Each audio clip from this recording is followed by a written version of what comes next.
Hello everyone. I'm here to help you today. I know you're using this video to sleep. So before that, don't forget to like the video and subscribe to the channel. Also, where are you from and what time are you watching? Now, sit back and relax. My name is David Keller, and 6 months ago, I never would have believed that a place could remember. I'd worked in facility management for the better part of 12 years, handling everything from HVAC emergencies to emergency generator failures in commercial buildings across the greater Denver metro area. I'd seen my share of strange things in that time. The peculiar architectures that emerge in buildings modified repeatedly over decades. The odd spaces that develop between floors when ceiling heights don't quite match up during renovations. The forgotten rooms that appear on old blueprints but seem to have been walled off and lost to time. But I'd always attributed these oddities to the accumulated mistakes of human construction, the layered decisions of architects and contractors, who rarely communicated across generations of building modifications. The Dalton-Werner complex changed that understanding completely. I received the call on a Tuesday morning in late March. The snow had finally begun its retreat from the Front Range, leaving behind that particular shade of gray that characterizes Denver in the transitional season between winter and spring. My phone displayed a number I didn't recognize, an area code that belonged to the northern suburbs, and I almost let it go to voicemail. Financial pressures have a way of making you answer every call, though. The previous month had been slow, and my daughter's college tuition payment loomed with the approaching semester. The woman on the other end identified herself as Margaret Reese, Facilities Director for the Dalton-Werner complex. She spoke with the clipped efficiency of someone who'd made similar calls many times before, explaining that they needed an independent contractor to assess and map their maintenance tunnel system. The building, she told me, had been constructed in phases between 1968 and 1991, and the documentation for the underground service corridors had become fragmented and contradictory over the years. Recent electrical work had revealed discrepancies between the blueprints and the actual tunnel layout, and they needed someone to produce a comprehensive survey before proceeding with a planned infrastructure upgrade. The pay she quoted was generous enough to raise my interest considerably, nearly 3 times my usual consulting rate. When I asked about the premium, Margaret's voice took on a quality I couldn't quite identify at the time, something hovering between embarrassment and reluctance. Previous contractors, she explained, had found the work challenging.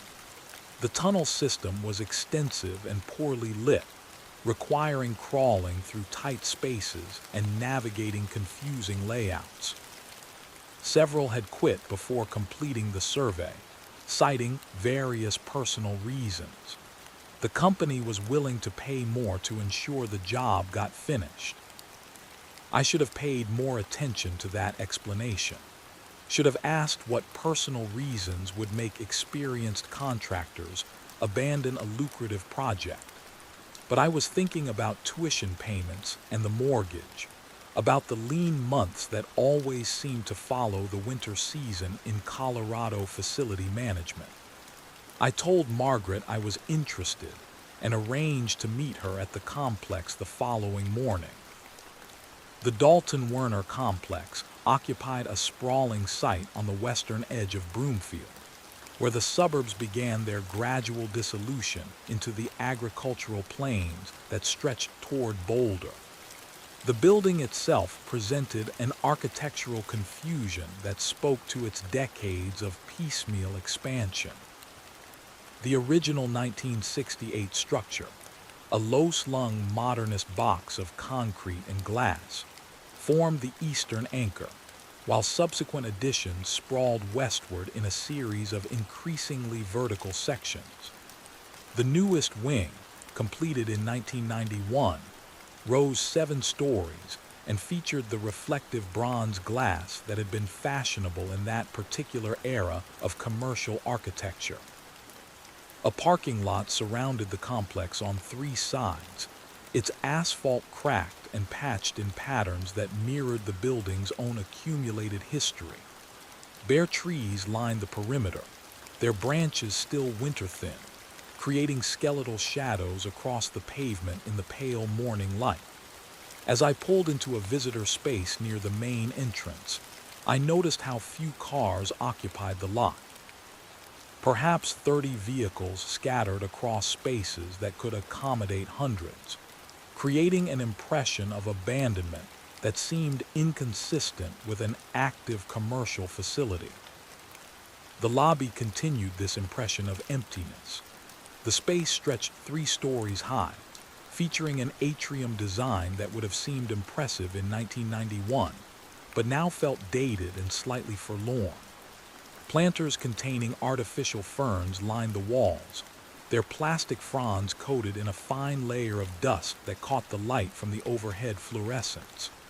A security desk occupied the far wall, unmanned, its surface cluttered with old coffee cups and scattered papers. A sign-in sheet hung from a clipboard, the exposed page showing perhaps a dozen entries over the course of the previous week. Margaret met me in the lobby after I'd waited nearly 10 minutes, emerging from an elevator with an apologetic expression. She was perhaps 50, dressed in business casual attire that suggested someone who'd stopped caring about making impressions years ago. Her hair had been pulled back in a functional ponytail, and she carried a leather folder thick with documents. "Mr. Keller," she said, extending her hand. Her grip was firm, professional, but I noticed the slight tremor in her fingers. "Thank you for coming. I apologize for the delay. I was dealing with a situation in the West Wing." As we walked toward the elevator, she provided additional context about the complex. The building housed a variety of commercial tenants, insurance companies, call centers, administrative offices for several healthcare providers. Occupancy had declined significantly over the past 5 years, she explained, as larger companies consolidated operations elsewhere and smaller firms found more cost-effective spaces in newer developments. The current occupancy rate hovered around 40%, with most of the remaining tenants concentrated in the newer western sections. The elevator descended with a mechanical groan that spoke to deferred maintenance. Margaret pressed the button marked LL, lower level, and I felt the characteristic lurch as the car dropped below ground level. The fluorescent panels in the elevator ceiling flickered slightly, casting intermittent shadows across Margaret's face as we descended. "The tunnel system," she began, consulting the documents in her folder, "was originally designed to provide maintenance access to the building's core systems, electrical, plumbing, HVAC ducts, and so forth. Each expansion phase added its own tunnels, and theoretically they should all connect to form a comprehensive network. But the documentation is inconsistent. We have blueprints from each construction phase, but they don't always align with each other or with the actual built environment." The elevator opened onto a corridor that immediately distinguished itself from the building above. Where the lobby had been dated but maintained, the lower level showed clear signs of neglect. The walls were painted institutional beige. The paint itself bubbled and peeling in several places to reveal older layers in different shades. The floor was bare concrete, stained and cracked, with exposed expansion joints that created an uneven surface. Fluorescent fixtures lined the ceiling, but nearly a third of them were dark, creating alternating pools of light and shadow that extended down the corridor's length. The air temperature had dropped noticeably. I estimated perhaps 55 degrees, cold enough that my breath formed faint vapor when I exhaled. More striking was the smell, a combination of mildew, old concrete, and something else I couldn't immediately identify. Something organic and faintly sweet, like rotting vegetation, though I couldn't imagine how organic material would accumulate in a sealed underground corridor.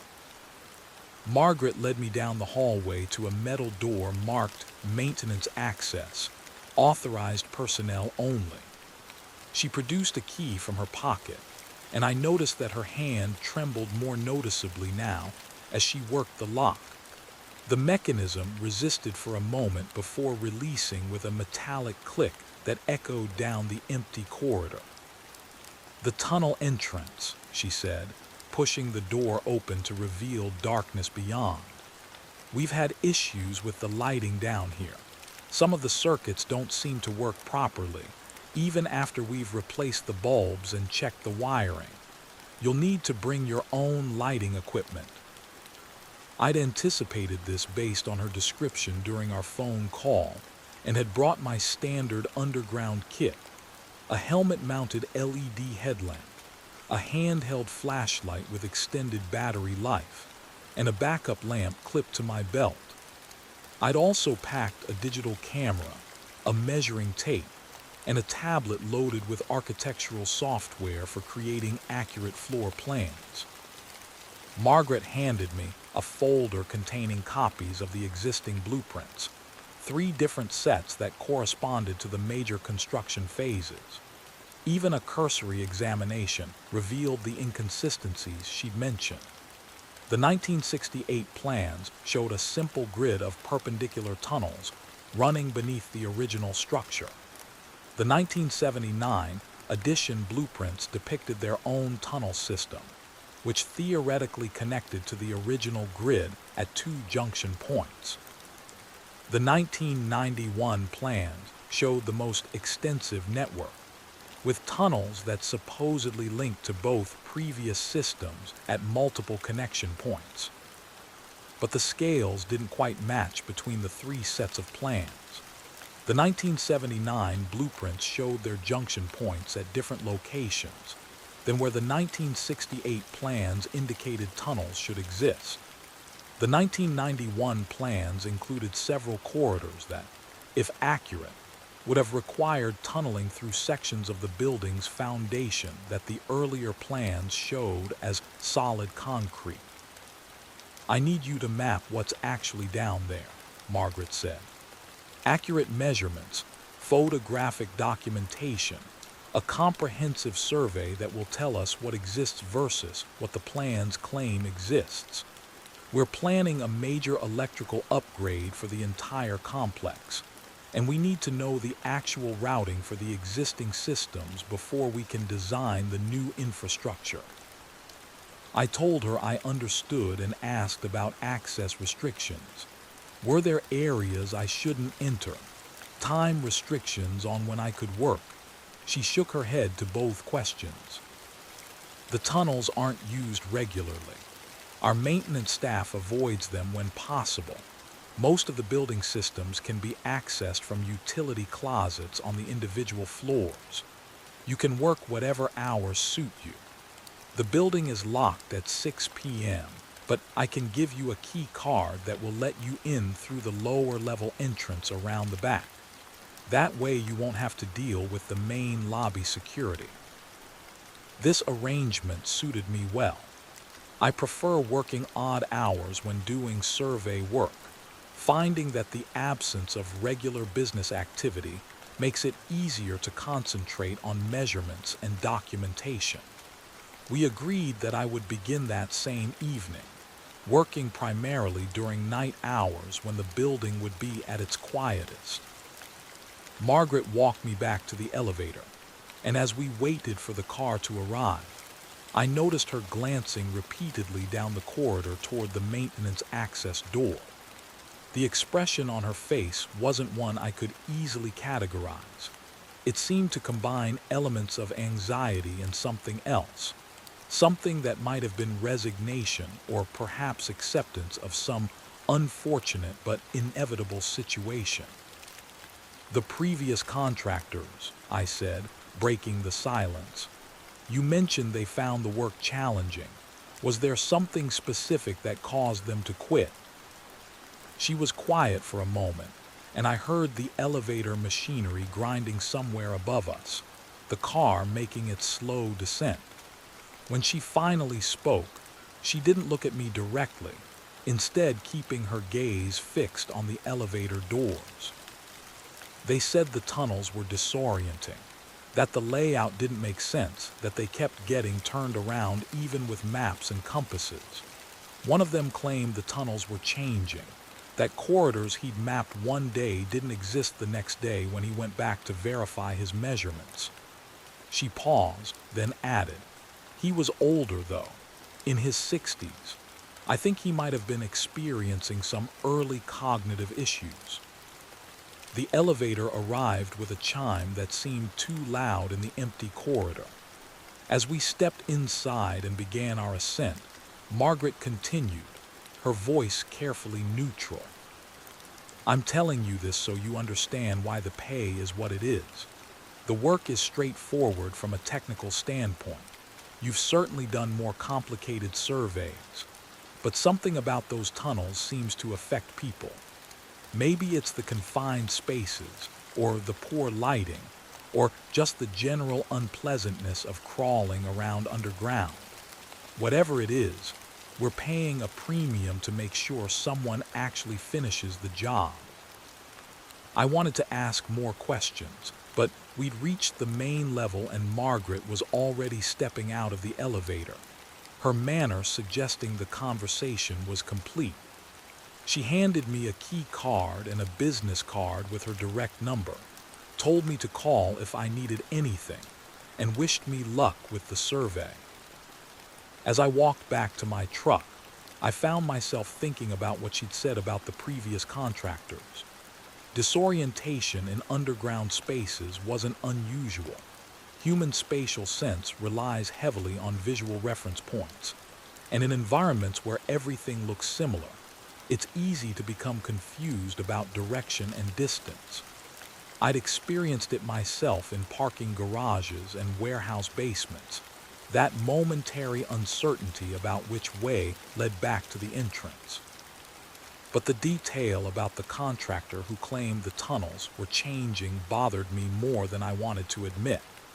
It suggested something beyond normal disorientation, implied a level of confusion that would indeed indicate cognitive issues. I made a mental note to be careful about documenting my route, to create redundant reference points that would let me verify my position at any given time. The rest of that day passed in preparation. I returned home and organized my equipment, adding backup batteries for all my lights and a portable phone charger in case I needed to call for assistance. I printed additional copies of the blueprints and laminated them to protect against the moisture that inevitably accumulates in underground spaces. I prepared a digital recording system on my phone that would let me make verbal notes as I worked, creating a narrative log to complement the written documentation. By 6 p.m., I was back at the Dalton Werner complex, parking near the rear entrance Margaret had indicated. The sun had set behind the mountains to the west, leaving the sky that particular shade of deep blue that precedes full darkness. The parking lot was nearly empty now, just a handful of cars scattered near the building's western wing, where late working tenants presumably remained at their desks. The key card worked smoothly, admitting me through a heavy steel door into a loading dock area. The space smelled of old cardboard and machine oil, lit by a single overhead fixture that created more shadows than illumination. A corridor led from the loading dock deeper into the building, and I followed it to a stairwell that descended to the lower level. The basement corridor looked different in the evening than it had during my morning visit. The fluorescent lights seemed dimmer, their collective output barely adequate to navigate the hallway. Or perhaps it was just the absence of any natural light from above, the sense of being truly underground creating a psychological impression of deeper darkness. The temperature had dropped further, and I could see my breath more clearly now, forming clouds that hung in the still air. I reached the maintenance access door and tested the handle, finding it unlocked as Margaret had indicated it would be. The darkness beyond the door seemed absolute, unrelieved by any ambient light. I activated my helmet lamp before proceeding, the lead beam cutting through the darkness to reveal a concrete tunnel stretching ahead. The tunnel was perhaps 6 feet wide and 7 feet high, dimensions that allowed me to walk upright but created a sense of confinement nonetheless. The walls were rough concrete, showing the characteristic texture of forms that had been removed decades ago. Overhead, a tangle of conduits and pipes ran along the ceiling, secured by metal brackets that showed significant rust accumulation. Every 20 feet or so, a fluorescent fixture hung from the ceiling, but as Margaret had warned, none of them appeared functional. My helmet lamp reflected off the curved surfaces of the pipes, creating a confusion of highlights and shadows that moved as I walked. The floor was bare concrete like the corridor above, but here it showed more significant deterioration. Cracks radiated across the surface in complex patterns, some wide enough that I could see darkness below, suggesting voids in the substrate. Water had collected in several depressions, forming shallow pools that reflected my light back at me. The puddles were opaque, their surfaces covered with a thin film that created rainbow patterns in my beam. I consulted the 1968 blueprint, orienting myself according to the tunnel's direction. If the plans were accurate, I was standing in the main east-west corridor that ran beneath the original building structure. According to the blueprint, this tunnel should extend approximately 200 feet before terminating at a mechanical room. Side corridors should branch off at regular intervals, providing access to different zones of the building above. I began walking forward, my footsteps echoing off the concrete surfaces in a way that seemed to amplify the sound. Every 20 paces, I stopped to take measurements, using a laser distance meter to record the exact dimensions of the tunnel. I photographed everything: the walls, the ceiling, the floor, the condition of the pipes and conduits overhead. I noted the locations of any distinctive features that might serve as reference points for future navigation. After approximately 50 feet, I reached the first junction where a corridor branched to the north, perpendicular to my current path. This matched the 1968 blueprint, which showed a similar junction at roughly this location.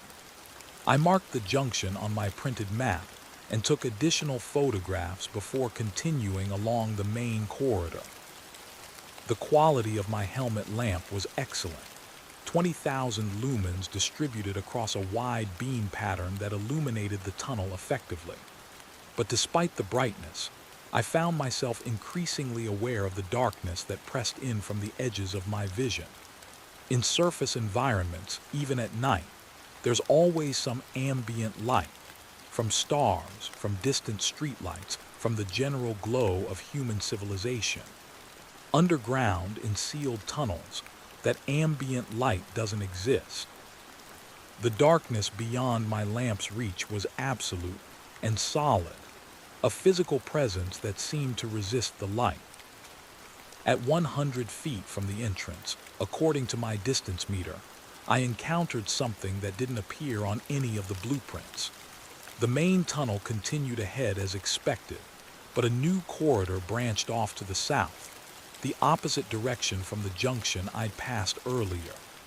This southern corridor was narrower than the main tunnel, perhaps 4 feet wide, and its ceiling hung lower, requiring that I would need to duck to enter. I examined the junction carefully, photographing it from multiple angles. The construction of the southern corridor appeared identical to the main tunnel, the same rough concrete, the same rusted brackets supporting overhead pipes. If this corridor had been added during a later construction phase, I would have expected to see some evidence of the connection, some difference in the concrete color or texture indicating newer work. But the junction looked seamless, as if both corridors had been poured at the same time. I made detailed notes about this discrepancy, marking the location on all 3 sets of blueprints. This was exactly the kind of inconsistency Margaret had asked me to document, evidence that the actual tunnel layout differed from the architectural plans. I decided to continue along the main corridor for now, planning to return and explore the southern branch later after I'd established a basic map of the primary system. At 150 feet, I reached another junction, this one matching the 1968 blueprint's indication of a corridor branching north. I marked it on my map and continued forward. The main tunnel should terminate after another 50 feet, according to the plans, ending at a mechanical room that housed electrical panels and HVAC equipment for the building's eastern section. But at 200 feet, the tunnel didn't terminate. It continued forward into darkness, extending beyond where the blueprint indicated it should end. I stopped and consulted all 3 sets of plans, trying to determine if perhaps this extension had been added during one of the later construction phases. The 1979 blueprints showed no tunnels in this area. According to those plans, I was currently standing beneath a section of solid foundation. The 1991 blueprints similarly showed no structures this far east. I took measurements and photographs, then decided to continue forward to see where this unexpected extension led. The character of the tunnel began to change as I progressed. The ceiling lowered gradually, forcing me to duck my head slightly to avoid the overhead pipes. The walls seemed to narrow as well, reducing the corridor's width from 6 feet to perhaps 5 feet. The floor became rougher, with larger cracks and more extensive water accumulation. After another 50 feet, 250 total from the entrance, the tunnel finally terminated at a concrete wall. But this wall looked different from the finished construction I'd seen elsewhere. The concrete was rougher, showing clear evidence of hasty pouring, with significant air pockets and an uneven surface. It looked less like an intentional termination and more like a hasty sealing, as if someone had simply filled in the end of the tunnel without concern for finishing the work properly. Set into this rough wall, perhaps 3 feet above the floor, was a metal grate. The grate was approximately 2 feet square, secured with 4 large bolts at the corners. Behind it, I could see only darkness, but I felt a distinct movement of air coming from the opening, a cool draft that carried that same sweet, organic smell I'd noticed in the upper corridor, now stronger and more distinctive. I photographed the wall and the grate, noting their location on my map despite the absence of any corresponding features on the blueprints. Then I turned back to retrace my route to the entrance. The return journey should have been straightforward, simply following the main tunnel back the way I'd come. But at what should have been the 150-foot mark, where I'd noted the northern junction, I instead found myself at a 3-way intersection I didn't remember passing. The junction offered 3 choices: the main tunnel continuing ahead, which should lead back to the entrance, and 2 side corridors branching at 45-degree angles to the left and right. I stopped and consulted my notes, trying to reconcile what I was seeing with what I'd documented on my outbound journey. My notes clearly indicated I'd passed only 2 junctions in the main tunnel, one at 50 feet and one at 150 feet, both branching north perpendicular to the main corridor. This 3-way intersection didn't appear in my documentation at all. I examined the junction more carefully, looking for any features that might help me determine which direction led back to the entrance. The overhead pipes seemed to run in all three directions equally. The floor showed the same cracks and water accumulation in all three tunnels. The walls were identically rough concrete in each direction. There was nothing to distinguish which corridor I'd arrived from. I made a decision to trust my measurements over my memory. If I'd traveled 250 feet from the entrance to reach the terminal wall, then walking 250 feet back should return me to the starting point regardless of what junctions I passed or didn't pass along the way. I oriented myself in what I believed was the direction I'd come from and began walking, counting my paces and periodically checking my distance meter. At 50 feet, I reached a junction, but it was another three-way intersection identical to the one I just left. According to my outbound notes, at 50 feet from my current position, which would be 200 feet from the entrance, I should have been at the northern junction. But instead, I was facing three more choices, none of which matched my documented route. A sensation I didn't particularly like began developing in my chest, a tightness that might have been anxiety, or might have been the entirely reasonable response to becoming disoriented underground.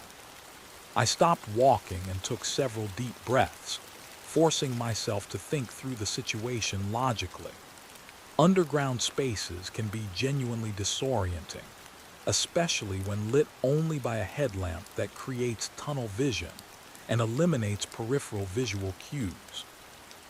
It was entirely possible that I'd simply become confused about direction, that I'd somehow turned around during my examination of the terminal wall and was now walking deeper into the tunnel system instead of back toward the entrance.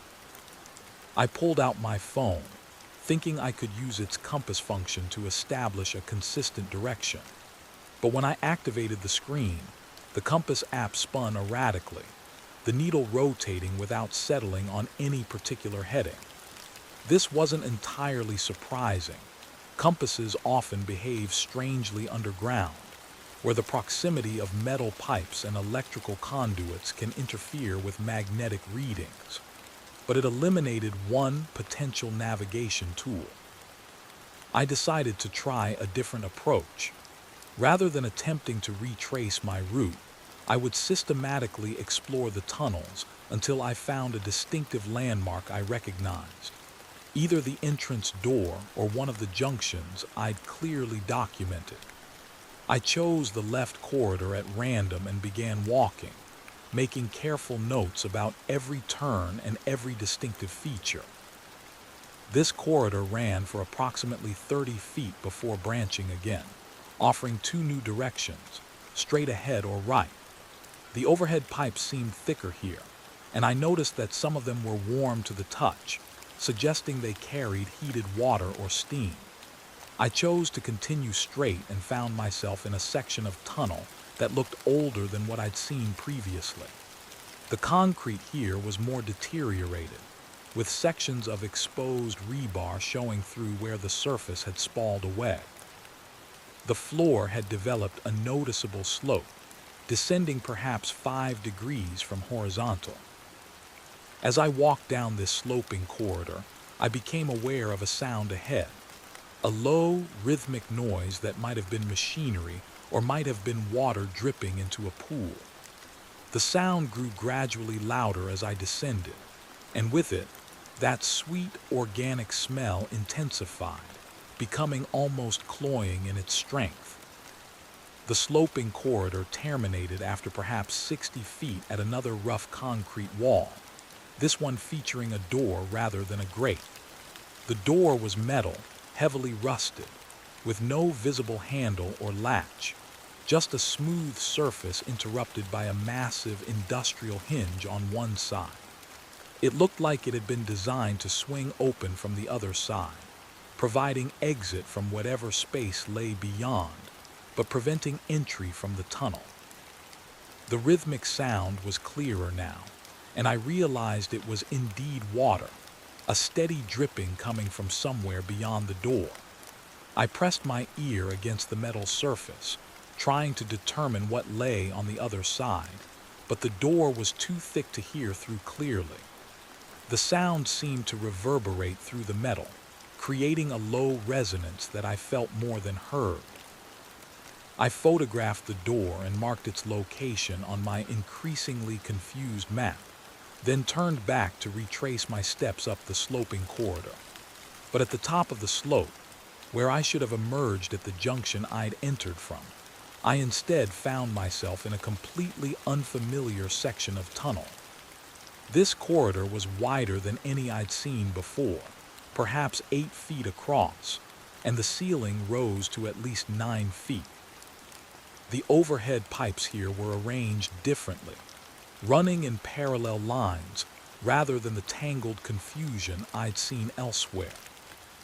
More troubling, the walls in this section were different. Instead of rough concrete, they'd been finished with white ceramic tiles, the kind typically used in bathrooms or industrial kitchens. Many of the tiles were cracked or missing, revealing the concrete substrate beneath, but enough remained to create an impression of intentional design that contrasted sharply with the utilitarian roughness of the other tunnels. I stopped walking and simply stood for a moment, trying to process what was happening.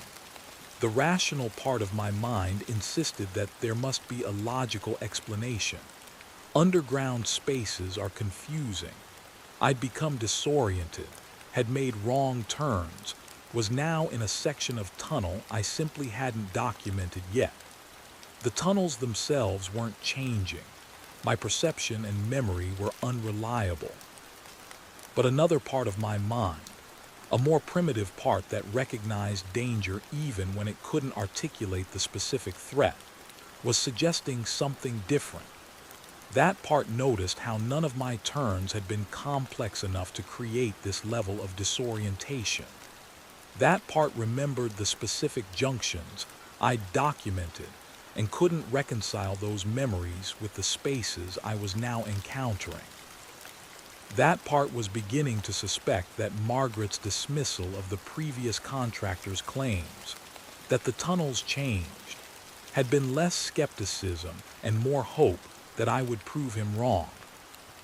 I made a decision.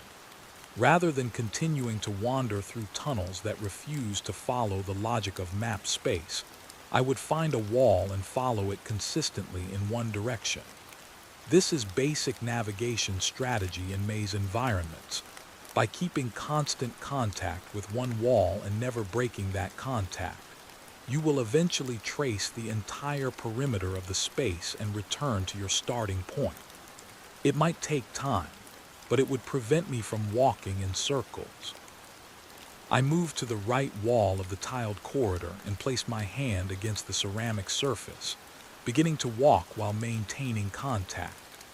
The tiles felt cold and slightly damp, with a texture that suggested years of accumulated moisture. As I walked, I noticed that the tiles weren't uniformly white. Some were stained with dark discolorations that might have been mold or might have been something else, something older and more permanent. I followed the wall through 2 turns, each time choosing the direction that allowed me to maintain contact with the same wall. The second turn brought me into a section of tunnel where the tiles gave way to bare concrete again, and the ceiling lowered significantly, forcing me to duck to perhaps 5.5 feet of clearance. The overhead pipes here hung low enough that I had to navigate carefully to avoid striking my head. And then ahead in my light, I saw the entrance door. The relief I felt was immediate and profound, the kind of physical sensation that comes when fear you haven't fully acknowledged suddenly dissipates. The familiar metal door stood perhaps 40 feet ahead, its maintenance access, sign clearly visible in my headlamp beam. I'd found my way back through what was probably a simple case of disorientation, my mind creating patterns and mysteries where none actually existed. I walked toward the door, already planning my next survey session. I would need better navigation tools, perhaps a ball of string to physically trace my route, or a series of numbered markers I could leave at key junctions. The tunnels were clearly more complex than the blueprints suggested, but that made sense given the building's multiple construction phases and the documented inconsistencies between plans. It was simply a matter of being methodical, of creating accurate documentation one section at a time. I reached the door and pushed it open, stepping through into the corridor beyond. The fluorescent light seemed blindingly bright after the darkness of the tunnels, and I had to pause for a moment to let my eyes adjust. The corridor stretched ahead, its institutional beige walls and cracked concrete floor exactly as I remembered from earlier.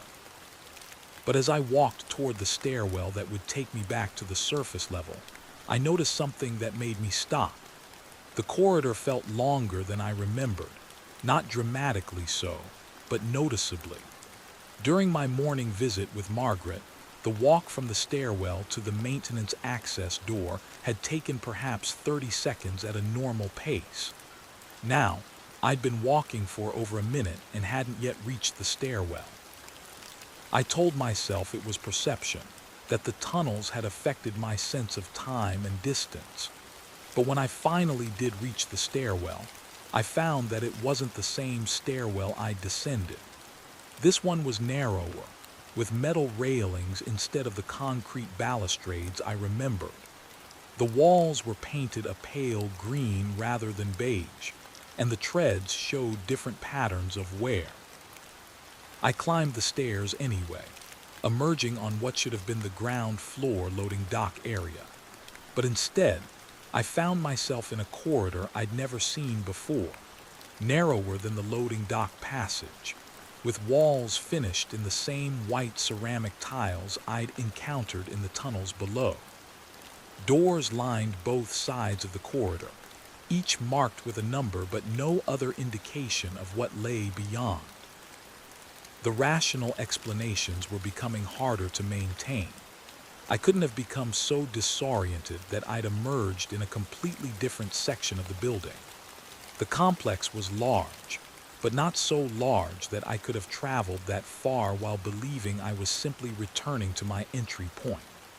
And yet here I was, in an unfamiliar corridor on an unfamiliar floor, with no clear understanding of how I'd arrived.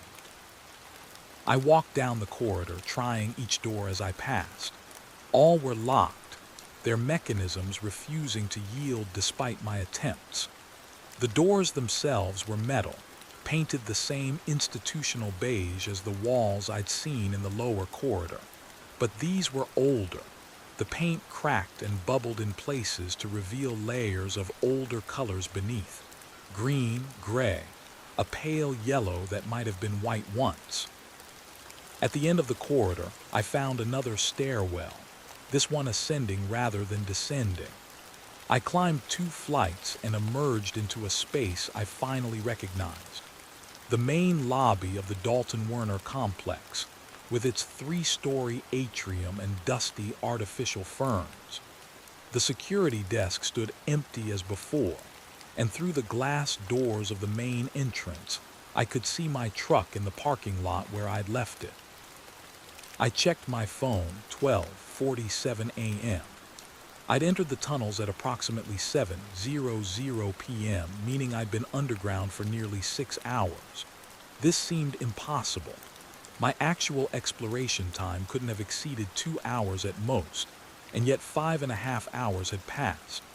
I scrolled through my photo log, confirming that I'd only documented the single corridor and its junctions, the terminal wall with its grate, the sloping passage, and the door at its end. Not enough exploration to account for 6 hours underground. As I drove home, I tried to construct reasonable explanations. Perhaps I'd experienced some kind of medical episode underground, a transient confusion that had caused me to lose track of time. to wander for hours without forming clear memories. Carbon monoxide could cause such symptoms, and underground spaces sometimes accumulated dangerous gases. Or perhaps I'd simply become so disoriented that what felt like minutes had actually consumed hours. But these explanations required me to ignore what I'd observed. The entrance door that should have led back to the corridor I'd entered from, but instead led to a different corridor entirely. The stairwell that wasn't the same stairwell. The ceramic-tiled corridor that appeared on none of the building's blueprints. These weren't symptoms of confusion or time distortion. They were evidence of something more fundamentally wrong with the space itself. I spent the next day reviewing my photographs and notes, trying to create a coherent map from the fragments of information I'd collected. But the more I studied them, the less sense they made. The distances I'd measured didn't correlate with the number of junctions I'd encountered. The photographs showed features that contradicted each other, pipes that ran in different directions in adjacent images, walls that changed texture between one photo and the next. I called Margaret late that afternoon, intending to ask more detailed questions about the building's history and construction. But when I explained what I'd encountered, the unmapped corridors, the disorienting navigation, the unexplained time loss, she was quiet for a long moment. "I'll increase your rate," she finally said, 20% above what we already agreed. "But please finish the survey. We need this documentation." I asked her why she thought I would continue after what I'd experienced, and her answer revealed more than perhaps she intended. "Because you haven't quit yet," she said. "The others quit during their first session, refused to go back down even when we offered them more money. You're still asking questions, still trying to understand it. That means you'll go back." She was right, though I didn't want to admit it. The rational part of my mind insisted that there must be logical explanations for what I'd encountered, and the only way to find those explanations was to return with better equipment and more systematic documentation methods. The primitive part that recognized danger was less certain, but it was also curious in a way that overrode caution.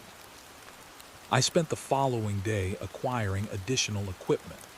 I purchased a large spool of high-visibility marking tape, the kind used by surveyors to mark paths through forests or construction sites. I obtained a set of battery-powered markers that could be attached to walls, small LED units that would provide visible reference points even if my primary lights failed. I invested in a better compass, one designed for use in areas with high magnetic interference.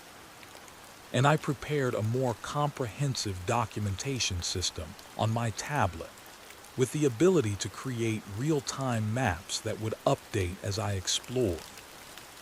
On my second visit to the tunnels, 3 days after the first, I approached with more caution and more preparation. I entered through the same lower-level door, finding the corridor exactly as I remembered, or at least, exactly as I remembered it from my first visit.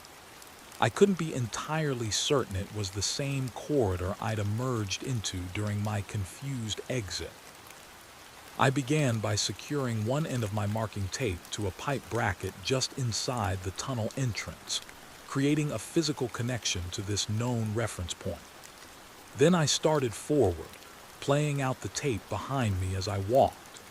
Every 20 feet, I stopped to attach one of the LED markers to the wall, creating a trail of lights that would mark my path regardless of any navigation confusion. The initial section of tunnel appeared identical to what I'd documented before. The same rough concrete walls, the same rusted pipes overhead, the same shallow pools of opaque water reflecting my headlamp. I reached the first junction at 50 feet, where the corridor branched north, exactly as my notes indicated it should.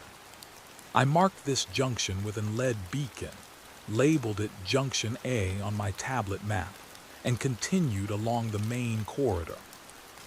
At 100 feet, I encountered the southern branch I'd noted during my first visit, the narrower corridor that didn't appear on any blueprints. I marked it on my map, but chose to continue straight, maintaining my focus on documenting the main tunnel before exploring the side passages.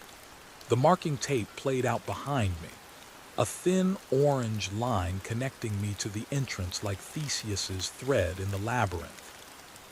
At 150 feet, I reached what should have been the northern junction I documented before, but instead, I found a straight section of tunnel with no branches at all. The walls, the ceiling, the floor, all continued uninterrupted. I stopped and consulted my notes from the first visit, confirming that I'd clearly documented a junction at this location. I took photographs of the empty corridor section, noting the discrepancy. I continued forward, and at 200 feet, 50 feet beyond where the blueprints indicated the tunnel should terminate, I did find a junction, but it wasn't the simple northern branch I documented. Instead, the tunnel split into a Y configuration, with corridors branching at roughly 45-degree angles to the left and right. Neither branch matched what I'd seen before.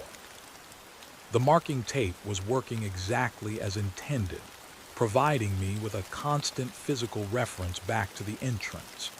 But it was also revealing something deeply unsettling. The tunnel system wasn't consistent, not in the sense that I was remembering it incorrectly or becoming disoriented, but in the sense that the physical space itself appeared to be different each time I encountered it. I stood at the Y-junction, playing my light down each branch in turn.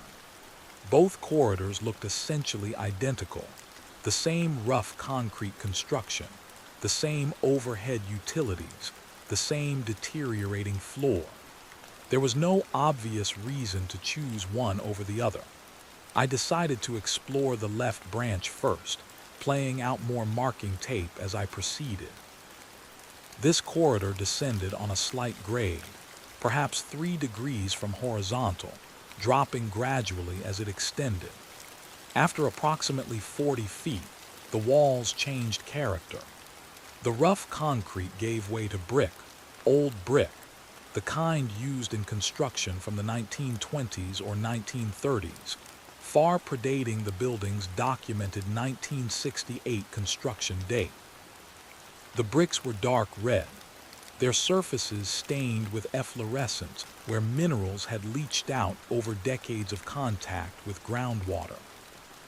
The overhead pipes ended abruptly at the point where concrete became brick, as if the two sections of tunnel had been built in different eras, and then joined without any attempt to extend the utilities into the older section. My headlamp revealed that the brick corridor continued into darkness beyond the range of my beam. I took extensive photographs of the transition point, documenting the precise location where modern concrete met historic brick. This was impossible according to every set of blueprints I possessed. The building sat on land that had been agricultural until the late 1960s. There should be no pre-existing brick construction anywhere beneath the site. I continued into the brick section, my boots now echoing differently off the harder surfaces.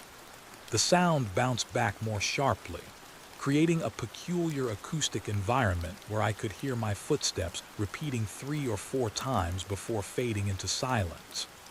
The air grew noticeably colder, and that sweet organic smell intensified, now carrying an additional note that reminded me of old books or long unopened rooms. After another 50 feet, the brick corridor opened into a chamber. The space was roughly circular, perhaps 20 feet in diameter, with a domed brick ceiling that rose to approximately 12 feet at its apex. The floor was covered in several inches of standing water, its surface perfectly still and opaque. Around the perimeter of the chamber, set into the brick walls at intervals of perhaps 6 feet, were metal doors, heavy iron affairs with riveted construction that looked like they belonged in a 19th century industrial facility. I counted 7 doors in total. Each was identical, approximately 6 feet high and 3 feet wide, with a small rectangular window at eye level covered by a metal grate. No handles were visible on this side. Like the door I'd encountered during my first visit, these appeared designed to open from the other direction only. The marking tape extended behind me, a thin orange line disappearing back into the brick corridor. I stood at the chamber's edge, reluctant to step into the standing water, and played my light across each door in turn. Through several of the grated windows, I thought I could see darker spaces beyond, though my light couldn't penetrate far enough to reveal any details. I moved around the chamber's perimeter, staying on the narrow ledge where the floor remained dry, examining each door more closely. At the third door, I noticed something that made me pause. Scratches in the metal surface near the grated window, marks that looked deliberate rather than accidental. I leaned closer, directing my headlamp at the scratches, and realized they formed letters. DONT open, the scratches read, the words carved deeply into the iron with what must have been considerable effort and a sharp implement. The letters were uneven, suggesting they'd been made hastily or under duress. Below the warning, smaller scratches formed what might have been a date, 1973 or possibly 1978. The first digit was unclear. I photographed the scratches extensively, my mind working through the implications. If the date was accurate, someone had accessed this chamber during the 1970s, despite the fact that it appeared to predate the building's construction by decades. And they'd felt compelled to leave a warning, suggesting that whatever lay behind that particular door had inspired fear or concern sufficient to warrant carving a message into iron. I moved to the next door and found similar scratches, though these were less clear, partial letters and marks that might have been attempts at words but were too degraded to read. The fifth door bore no scratches at all, its surface unmarked except for the inevitable rust that had accumulated over what must have been many decades. At the sixth door, I noticed something else. The grated window was partially open. Not broken, but unlatched, the metal grate hanging at an angle that suggested it had been deliberately opened rather than damaged. I directed my light through the gap, trying to see what lay beyond. The space behind the door appeared to be another corridor, this one even older than the brick construction of the chamber. The walls I could see were carved stone, not bricks at all, but solid rock that had been excavated to create a passage.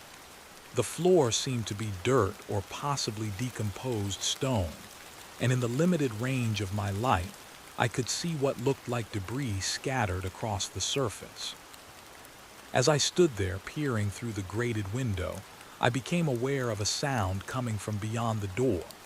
It was faint, barely audible over the ambient noise of my own breathing and the occasional drip of water somewhere in the chamber. But it was distinct enough to identify. Footsteps. Slow, deliberate footsteps on a hard surface, growing gradually closer.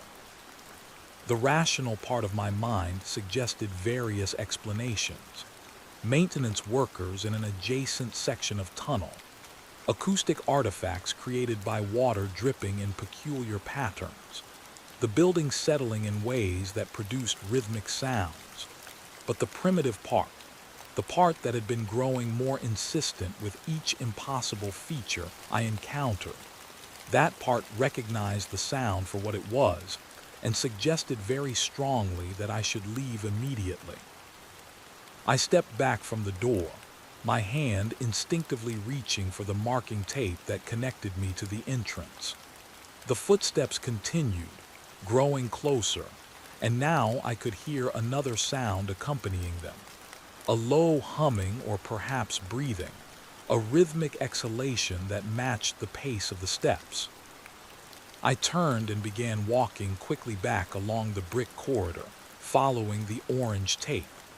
Behind me from the chamber, I heard a sound that might have been the metal door opening, a groan of old hinges that hadn't moved in years. I didn't look back. I focused on the tape, on putting distance between myself and whatever was emerging from that stone corridor. The brick section ended and the concrete resumed, and I increased my pace to nearly a run, my boots splashing through the shallow pools that dotted the floor. The footsteps behind me had stopped, but I couldn't tell if that meant I'd escaped their source or if whatever had been following had found a different route. I reached the Y-junction where I'd entered the left branch and paused only long enough to confirm that the right branch still existed. It did, unchanged from when I'd seen it minutes before. I continued straight, following the tape back toward the main corridor. At 200 feet from the entrance, where the junction should have been, I found instead a solid wall. Not the roughly finished wall I'd encountered at the terminal point during my first visit, but a smooth, properly finished concrete wall that looked like it had been part of the original construction. The marking tape ran directly into this wall, as if it had been poured around the tape itself, encasing the orange line in concrete. This was impossible. I just walked through this section minutes before, following the tape I'd laid down on my way to the Y-junction. The tape was continuous, unbroken, running back toward the entrance according to my measurements. But now it terminated at a wall that shouldn't exist. I placed my hand against the concrete, feeling its solidity, its undeniable physical presence. The surface was cool and slightly damp, exactly like the walls surrounding me. There was no seam indicating recent construction, no difference in color or texture suggesting this was newer than any other section of tunnel. It simply existed, blocking my path, as if the space I'd walked through had never been open at all. The LED markers I'd placed along my route were still visible behind me, creating a trail of lights that extended back into the darkness. But ahead, where the tape indicated the entrance should be, there was only this wall. I stood there for several minutes, trying to process what I was seeing, trying to construct some explanation that didn't require me to accept that the tunnels were actively reconfiguring themselves. The silence was absolute except for my breathing and the occasional drip of water somewhere in the darkness. No footsteps, no humming. Just the oppressive quiet of deep underground spaces. Finally, I made a decision. I would cut the marking tape and use it to establish a new route, following the walls using the same technique I'd employed during my first visit. The tape would still provide a reference line, just not back to the original entrance. I used my utility knife to sever the tape at the wall, then began walking back the way I'd come, this time looking for any junction or branch that might lead to an exit. At the first lead marker, I found a junction I was certain hadn't existed moments before, a corridor branching to the right, perpendicular to my current path. The marker itself sat at the junction's corner, exactly where I'd placed it, suggesting that the tunnel configuration had somehow shifted around my reference points while preserving their locations. I turned into this new corridor, unreeling fresh tape behind me. The passage was narrower than the main tunnel, forcing me to turn slightly sideways to pass through sections where overhead pipes encroached on the available space. The walls here showed extensive water damage, with large sections where the concrete had spalled away entirely, revealing rusted rebar and the disturbed earth beyond. After perhaps 60 feet, this corridor opened into what appeared to be a utility room. The space was roughly square, maybe 10 feet on each side, with walls lined with electrical panels and junction boxes. A single overhead bulb hung from the ceiling, and to my surprise, when I flipped the wall switch near the entrance, the bulb illuminated, casting harsh shadows across the room. The electrical panels were labeled with handwritten tags indicating various building systems. East Wing HVAC, North Offices, floors 3-5, Mechanical Room 7, and so forth. The panels themselves looked old, 1970s vintage at the newest, with some showing construction dates stamped into the metal casings from the 1960s. But one panel, the largest, caught my attention immediately. It was labeled simply LL Sub, and unlike the other panels, it had been secured with a padlock. The lock itself was substantial, a commercial-grade mechanism designed to prevent unauthorized access. And beneath the lock, someone had attached a laminated warning sign. Danger, do not operate, authorized personnel only. I photographed the panel and its warning, then examined the other equipment in the room. On a metal table against the far wall, I found a logbook, the old-fashioned kind, with marbled cardboard covers and pages filled with handwritten entries. The book was water-damaged, its pages swollen and stuck together in places, but portions remained legible. I carefully opened the book to a random page and found myself reading maintenance logs from July 1977. The entries were brief, technical notes about routine electrical work. Replaced breaker B47, North Wing 2nd floor. Checked transformer voltages, all nominal. Reset emergency lighting circuit after false alarm. But then, several pages later, the tone of the entries changed. The handwriting became less neat, the entries longer and more detailed. August 12, 1977, found LL Sub panel open again despite lock. No record of authorization. Second time this month. Installing security camera. August 15, 1977, camera malfunction. Film shows only static. Panel was open again last night. Power fluctuations in South Wing correspond to timing. August 19, 1977. Do not enter lower tunnels after dark. Third maintenance worker reported disorientation and time loss. Management claims they were drinking, but they weren't. Something wrong down here. August 23, 1977. Panel permanently locked. Master key secured in site supervisor office. Under no circumstances should anyone operate the LL Sub system. See Incident Report 77089. The entries stopped there, the remaining pages water damaged beyond legibility. I flipped through the ruined sections, finding only occasional fragments of words. Extension beyond. Sealed section. Don't go back. I photographed every legible page, my mind working through the implications. The building's management had known, even in the 1970s, that something was wrong with the tunnel system. They'd experienced the same issues I was encountering: disorientation, time loss, unexplained phenomena. And they'd responded by locking away access to some subsystem labeled LL Sub, taking the unusual step of documenting that it should never be operated. As I stood in that utility room, reading by the light of the single overhead bulb, I became aware that the quality of the light was changing. It had been steady when I first entered, the normal, consistent glow of an incandescent bulb. But now it was beginning to flicker, creating a strobing effect that made the shadows jump and dance across the walls.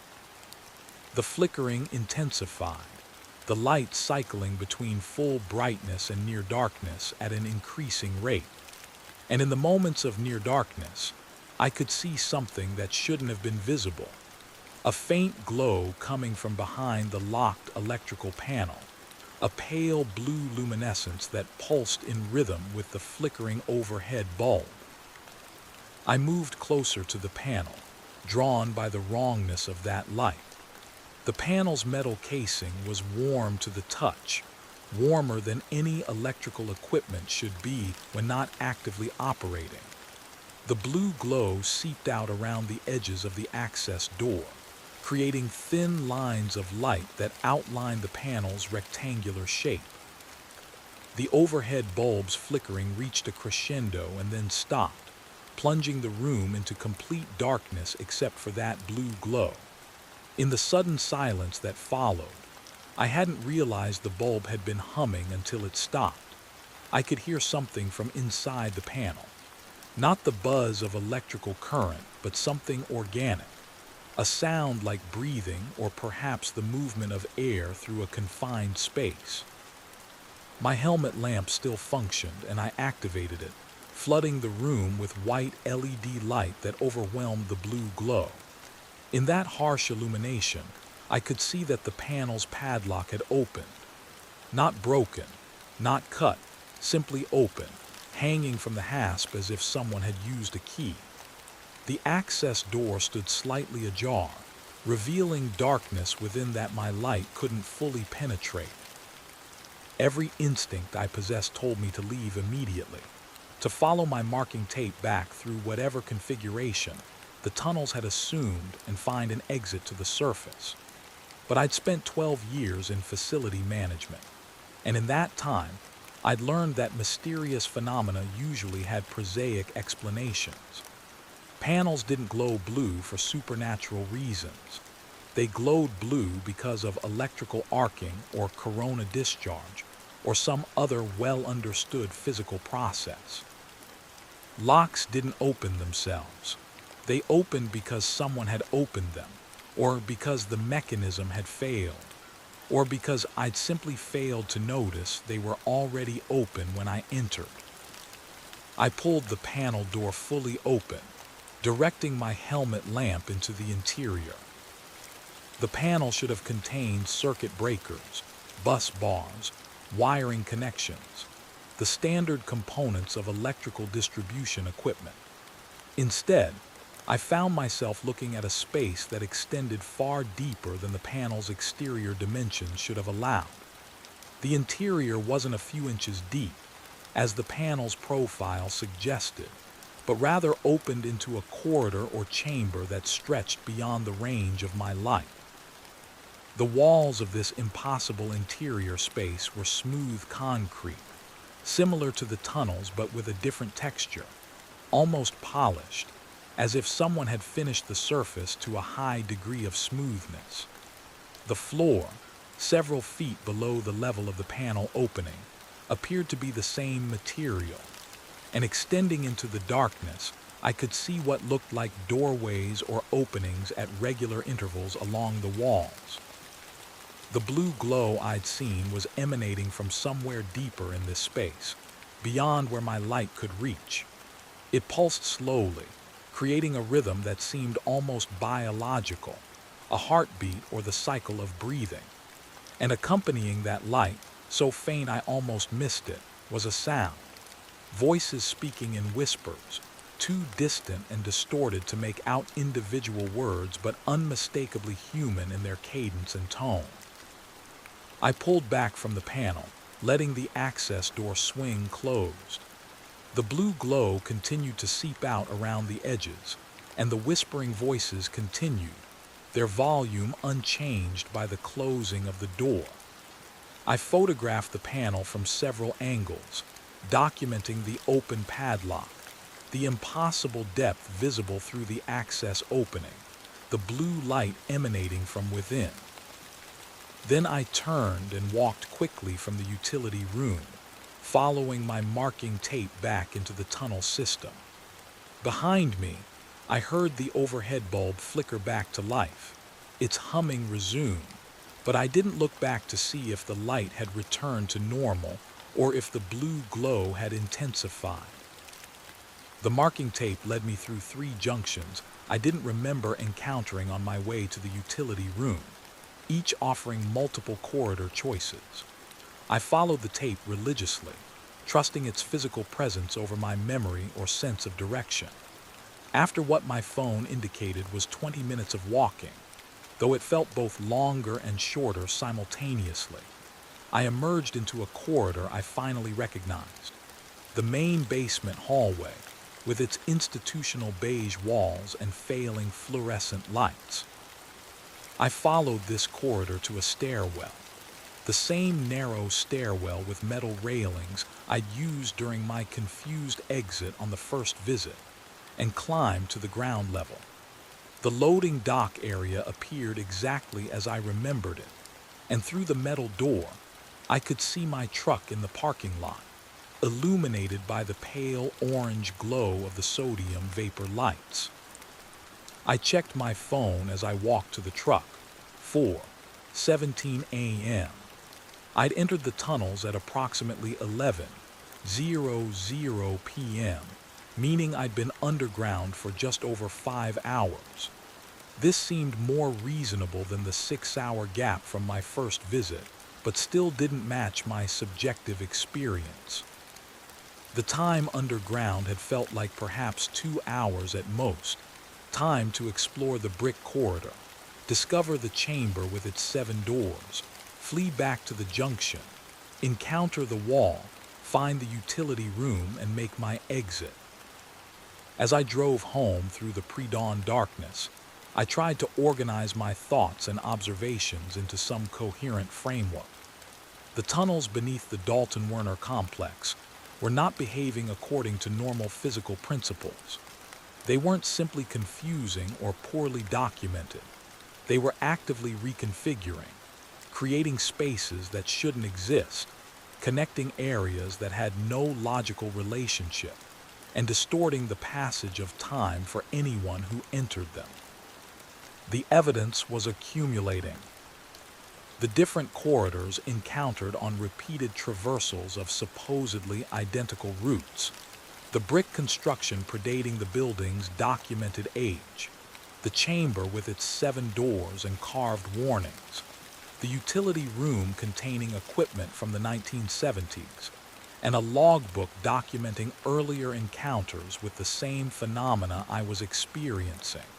And most tellingly, the electrical panel that opened not onto circuit breakers, but onto an impossible interior space that extended far beyond the physical constraints of the panel's exterior dimensions.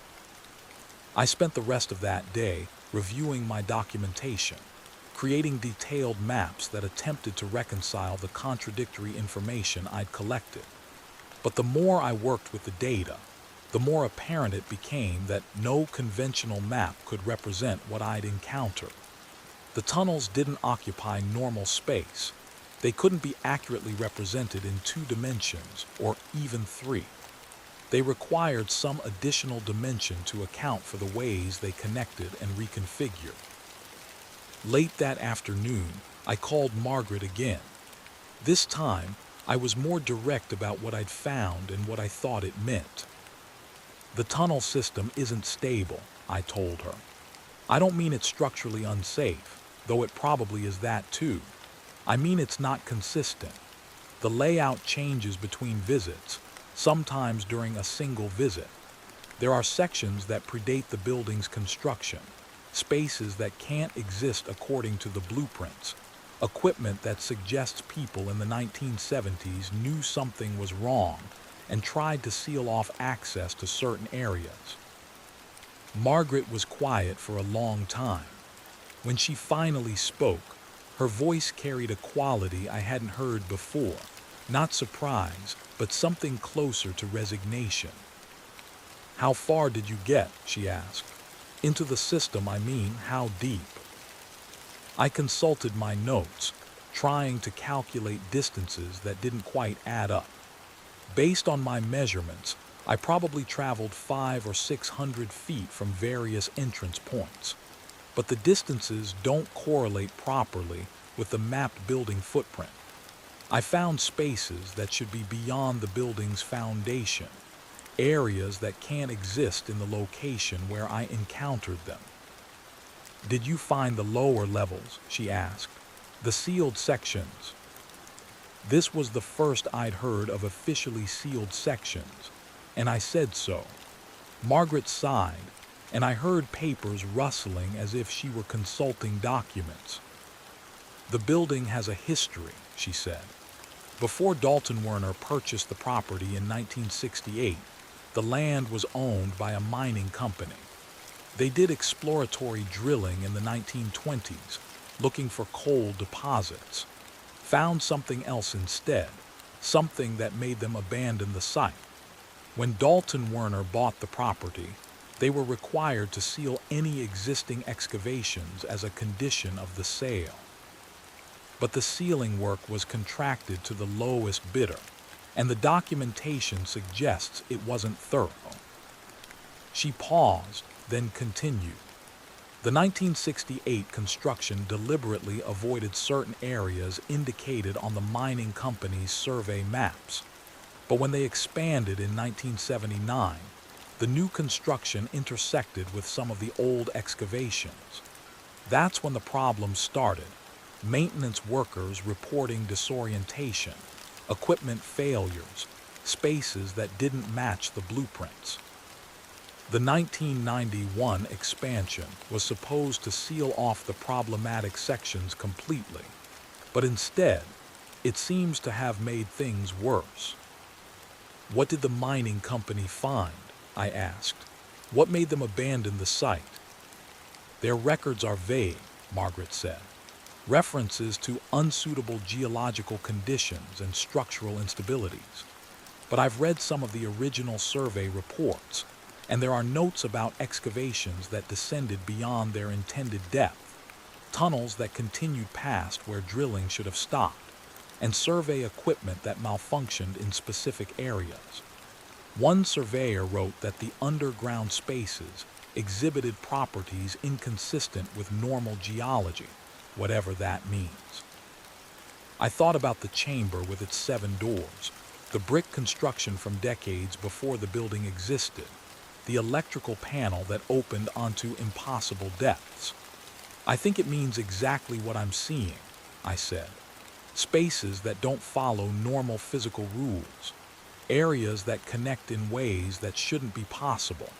Whatever the mining company found in the 1920s, it's still there, and the building's tunnel system has somehow become integrated with it." "Will you finish the survey?" Margaret asked.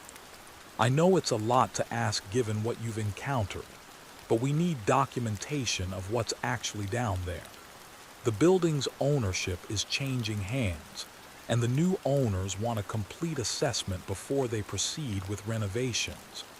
If you can provide that documentation, it might help them make informed decisions about how to address the situation."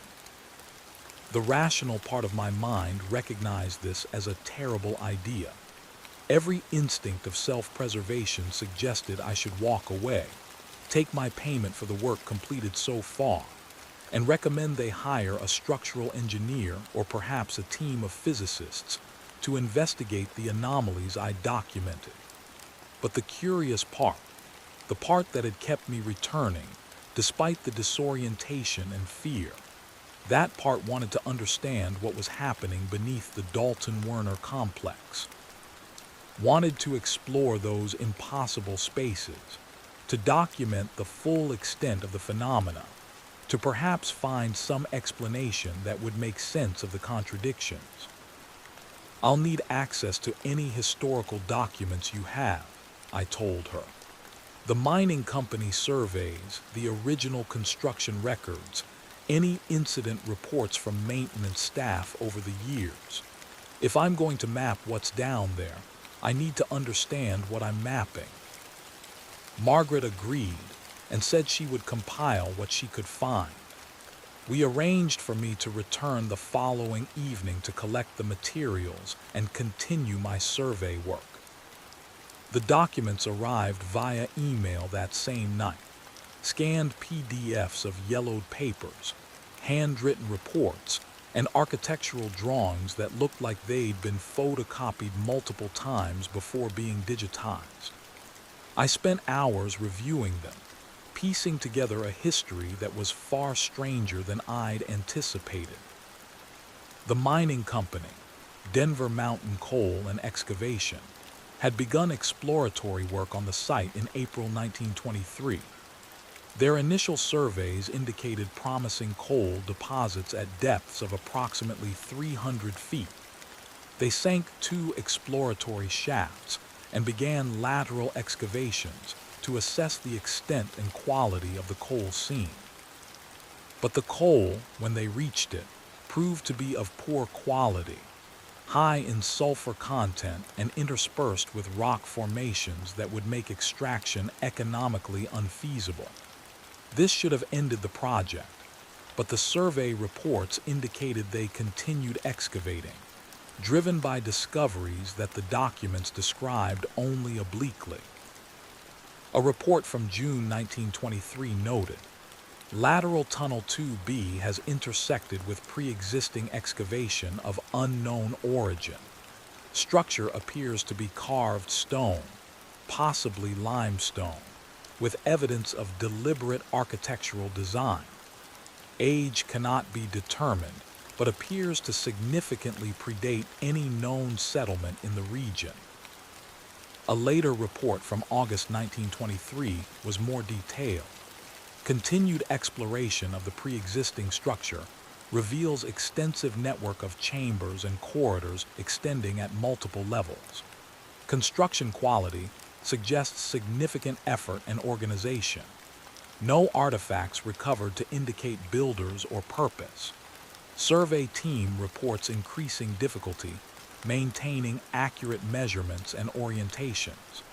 Compass equipment malfunctions in certain sections. Recommend suspension of further exploration pending specialist consultation.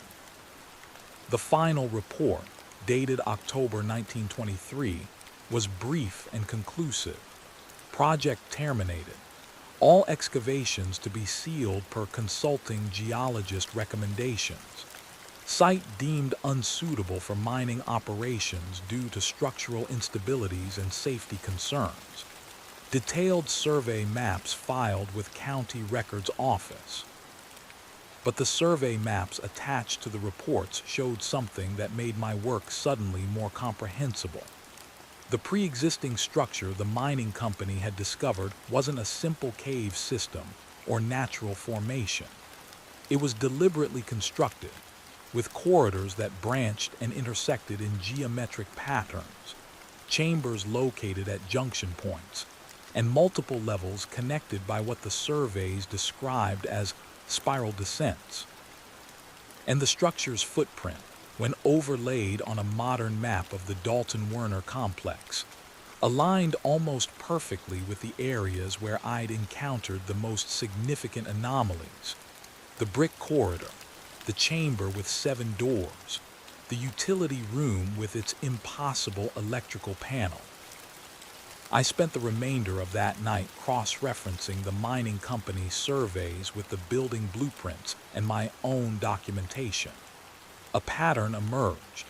Wherever the modern tunnel system intersected with the locations of the pre-existing structure, the normal rules of space and geometry broke down. The tunnels in those areas didn't maintain consistent configurations because they were connecting to something older, something that existed according to different principles.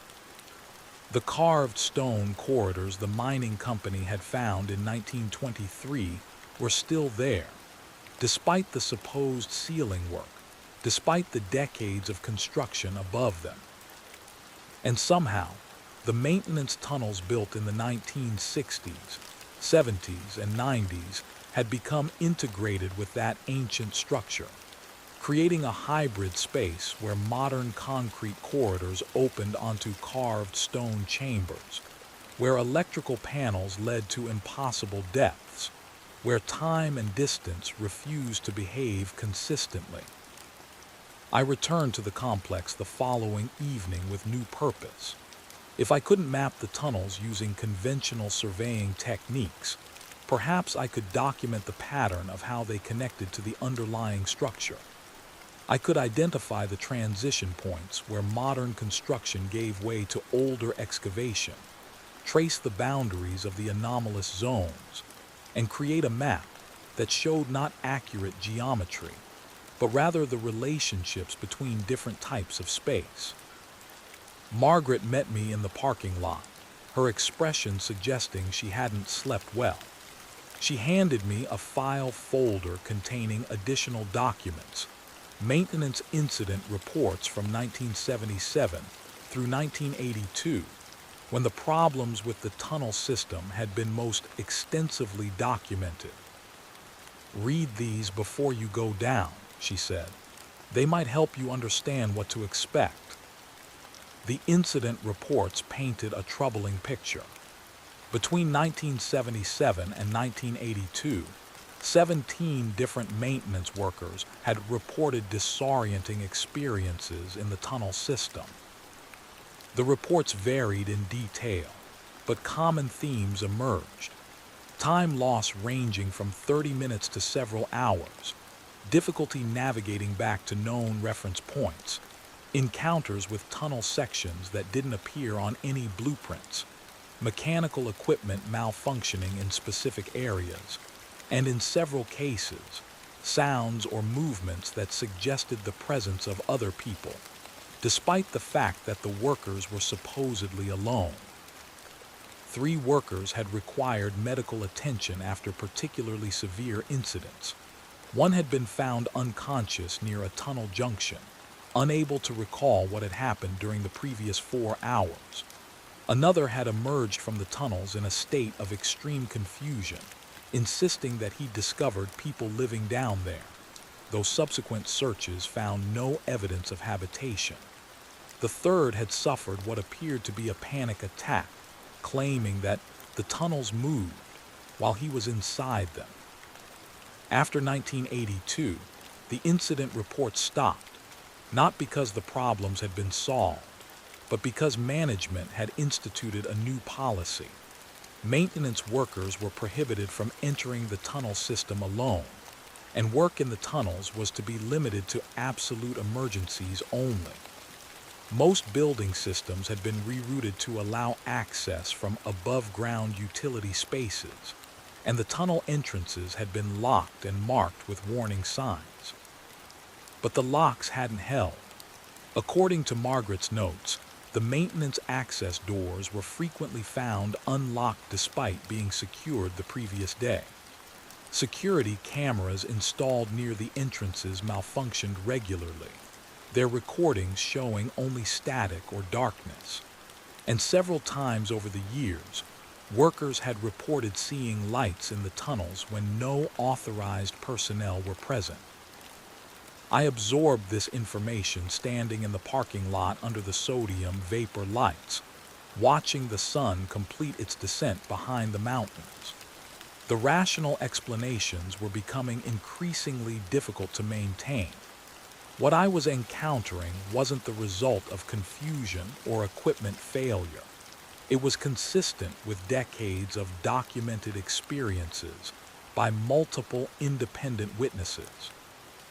The Dalton Werner complex was built atop something that had been disturbing people since at least 1923, and possibly much longer than that. "Why are you still asking me to survey this?" I asked Margaret. "If you know the tunnels are dangerous, if you have decades of incident reports documenting problems, why not just seal the entrances permanently and declare the entire system off limits?" She looked at me with an expression that might have been sympathy or might have been something darker. Because the new owners won't accept off limits without documentation explaining why. They're a development company that specializes in renovating older buildings. They need comprehensive surveys to plan their work, and they won't believe vague warnings about disorienting spaces or structural instabilities without specific evidence.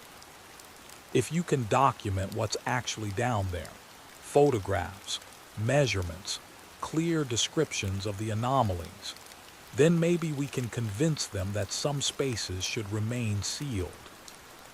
It was a reasonable explanation, but I sensed there was more she wasn't saying. I didn't press her, though.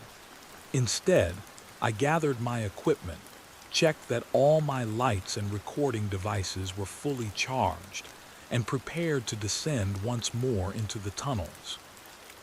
This time, I entered through a different access point, a door Margaret showed me at the western end of the complex, in the newest section of the building. According to the 1991 blueprints, this entrance led to the most recently constructed portion of the tunnel system, areas that supposedly had been built with full knowledge of the earlier problems and designed to avoid the problematic zones. The door opened onto a stairwell that descended 2 levels below ground, terminating at a corridor that looked noticeably different from the eastern sections I'd explored previously. The walls here were painted cinder block rather than bare concrete, and the ceiling featured proper fluorescent fixtures that actually functioned, creating adequate illumination without requiring my headlamp. The floor was finished with industrial tile rather than bare concrete, and the overhead utilities were neatly organized in cable trays rather than scattered in chaotic tangles. This section felt modern, maintained, safe. It was exactly what I would expect from properly constructed maintenance tunnels, and for a moment I wondered if perhaps the problems were confined to the older sections, if the 1991 construction had successfully isolated the anomalous spaces. I consulted the blueprint, orienting myself according to the corridor's direction.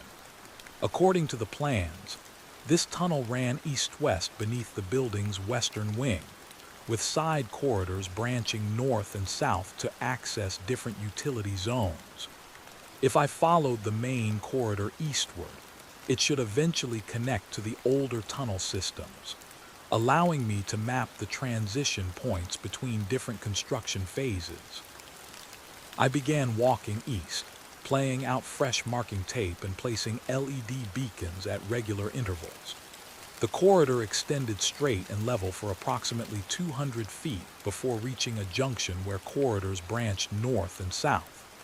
Both branches looked identical to the main corridor, the same painted cinder block, the same functioning lights, the same tiled floor. I marked the junction on my tablet map and continued east. At 400 feet, the character of the corridor began to change. The painted cinder block gave way to bare concrete, and the ceiling lights became less frequent, with several dark fixtures indicating failed bulbs or circuits. The floor transitioned from tile back to bare concrete, showing the familiar cracks and water stains I'd seen in the older sections. At 500 feet, I reached what appeared to be a transition point between construction phases. Ahead, a metal door blocked the corridor, its surface marked with a sign.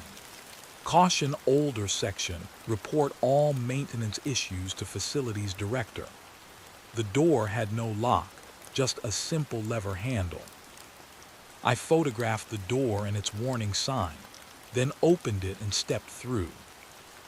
The corridor beyond was immediately, obviously different. The air was colder, carrying that sweet organic smell I'd encountered in the eastern sections. The walls were rough concrete showing significant deterioration, with sections where the surface had spalled away to reveal rusted rebar. The ceiling lowered noticeably, forcing me to duck slightly to avoid overhead pipes. And the corridor didn't continue straight. It curved to the left, bending in a way that didn't match the blueprint's indication of a straight connection between building sections. I followed the curve, my marking tape playing out behind me. After perhaps 30 feet, the corridor straightened again, but now it was running at what I estimated was 45 degrees from its original eastern heading. According to the blueprint, this should have taken me outside the building's footprint entirely, into the area where the parking lot existed on the surface. But the tunnel continued, its walls solid and unbroken. After another 100 feet, I encountered my first junction in this section, a four-way intersection where corridors extended in all cardinal directions. This didn't appear on the 1991 blueprint at all, nor on the earlier plans. I was in unmapped territory, spaces that existed despite having no official documentation. I chose to continue straight, maintaining my general eastward heading. The corridor descended on a slight grade, dropping perhaps 1 foot for every 20 feet of horizontal distance. The overhead pipes became more numerous here, and I noticed that several of them were warm to the touch, suggesting they carried heated water or steam despite the building's systems supposedly being shut down for the night.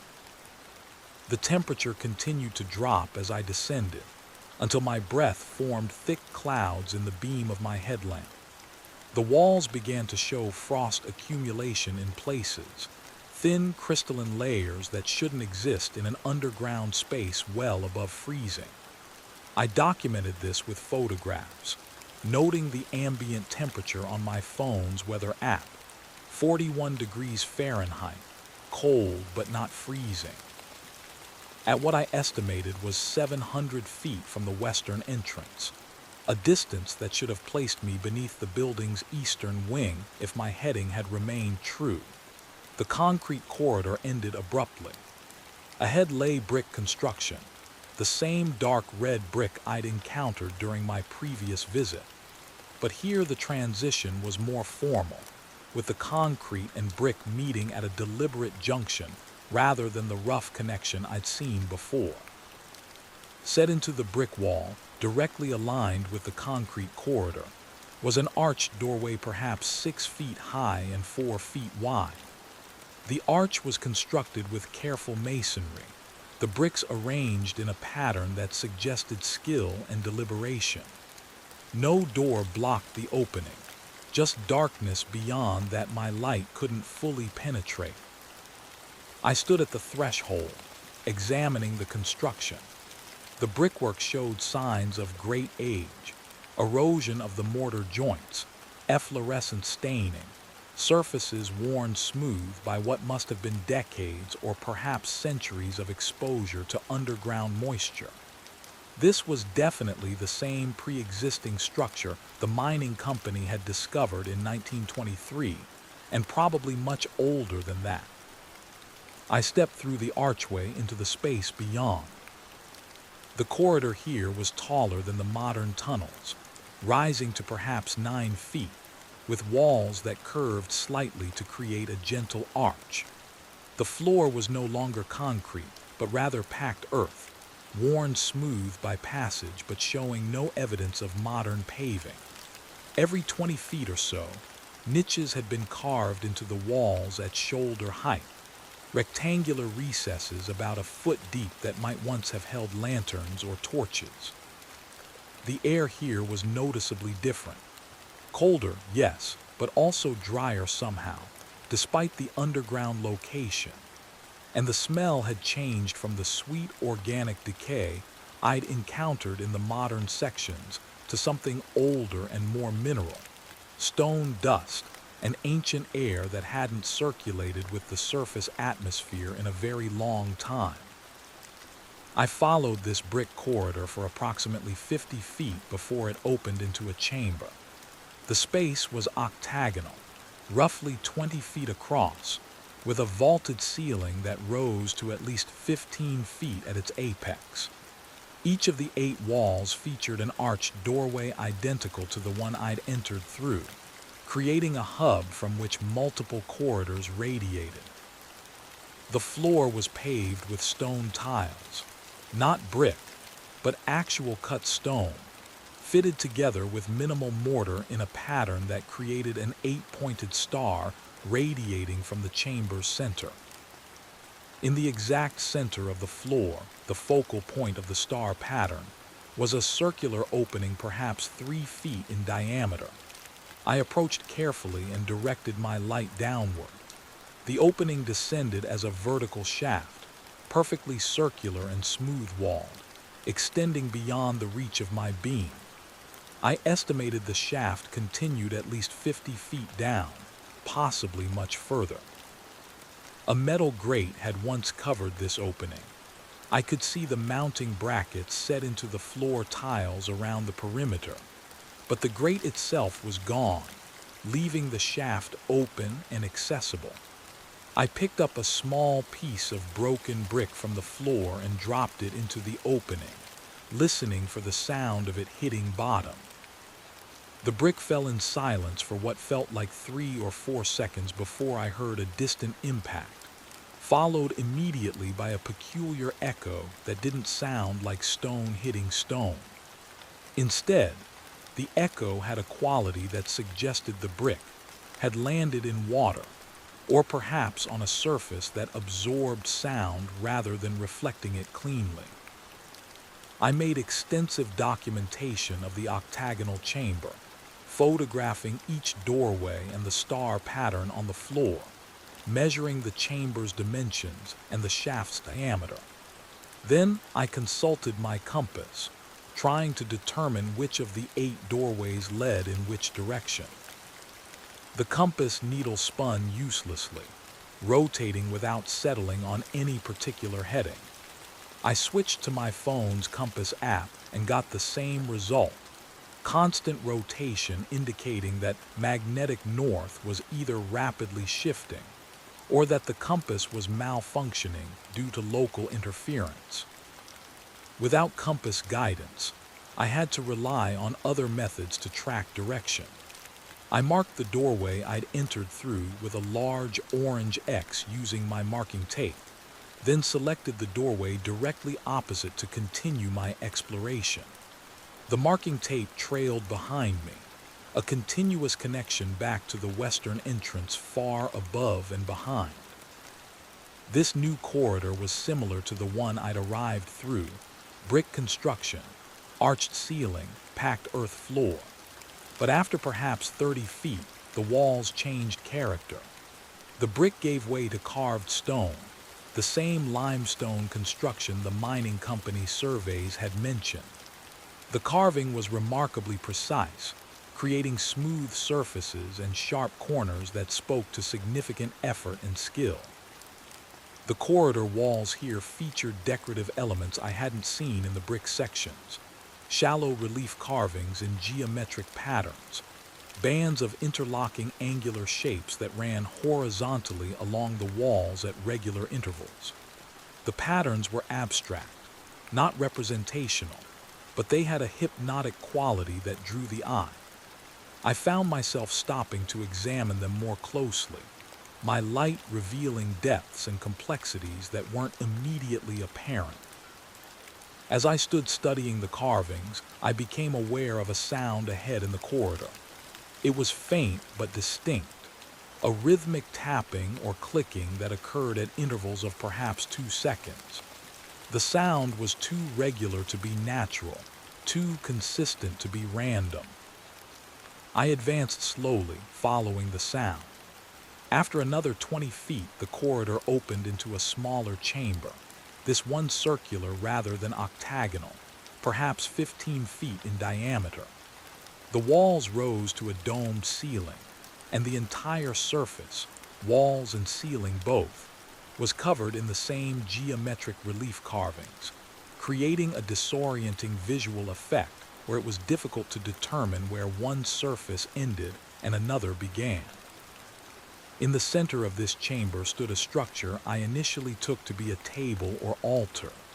It was roughly cylindrical, approximately 4 feet tall and 3 feet in diameter, constructed from the same limestone as the walls but polished to a much smoother finish.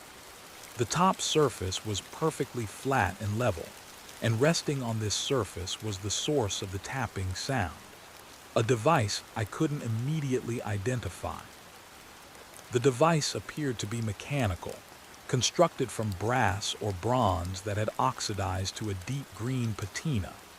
It consisted of a complex arrangement of gears, levers, and what looked like weights suspended on thin chains. The mechanism was in motion, the gears rotating slowly, one of the weights rising and falling to create the tapping sound as it struck the stone surface at regular intervals. I approached cautiously, studying the device without touching it. The construction was intricate, showing a level of precision machining that seemed inconsistent with the apparent age of the limestone chamber. The gears meshed smoothly despite the oxidation, and I could see no obvious power source, no spring mechanism, no external drive, no connection to any energy supply.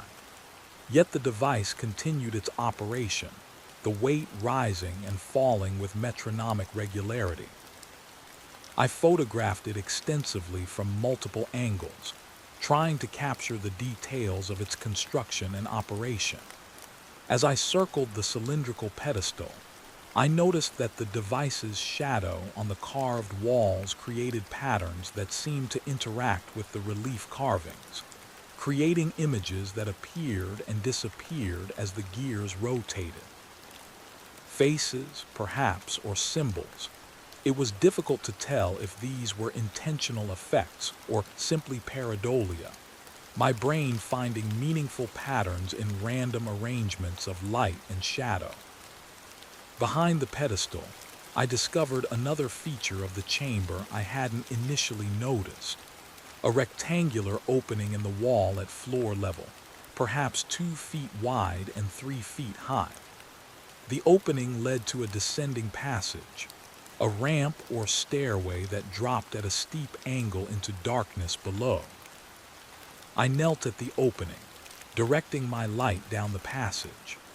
The ramp descended in a straight line for as far as my beam could reach, the walls close enough that I would need to crawl or crouch to proceed.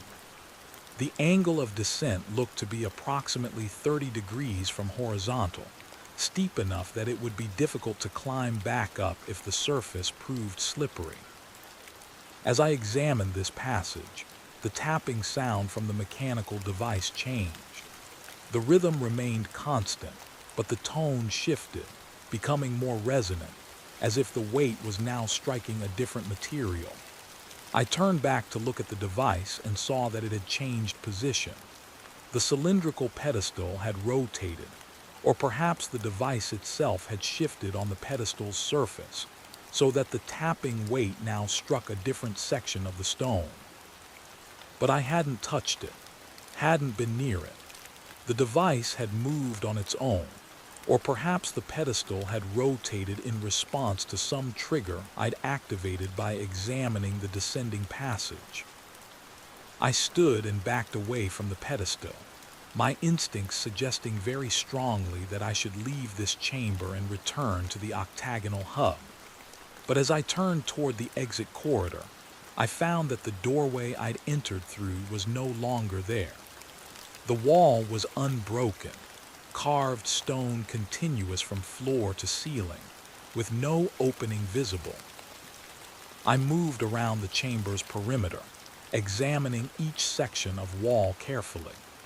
The relief carvings created a visual confusion that made it difficult to see details, but I was certain I'd entered through a corridor-sized opening that should be directly opposite the descending passage. That opening no longer existed. The only exit from the chamber now was the descending ramp. I checked my marking tape, following it with my hand to confirm it was still intact. The tape ran across the chamber floor to the wall where I believed the entrance corridor should be, and then simply stopped at the solid stone surface. Not cut, not broken, just terminated, as if the last several feet of tape had been absorbed into the wall when it sealed. I stood in that chamber for several minutes, my heart rate elevated, my breathing deliberately controlled, trying to think through my options. I could wait, hoping the entrance corridor would reappear as mysteriously as it had vanished. I could attempt to break through the wall, though I had nothing but a utility knife in my hands as tools. Or I could descend the ramp, following the only available path and hoping it led eventually to another exit.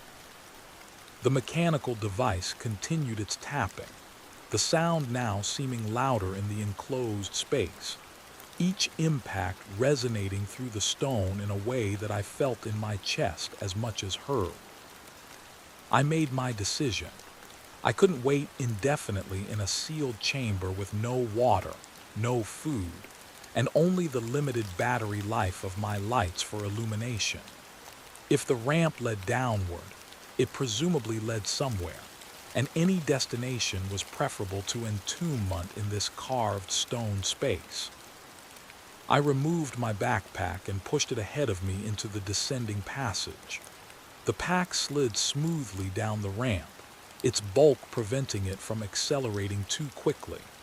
I followed, entering the passage on hands and knees, my helmet lamp illuminating the way ahead.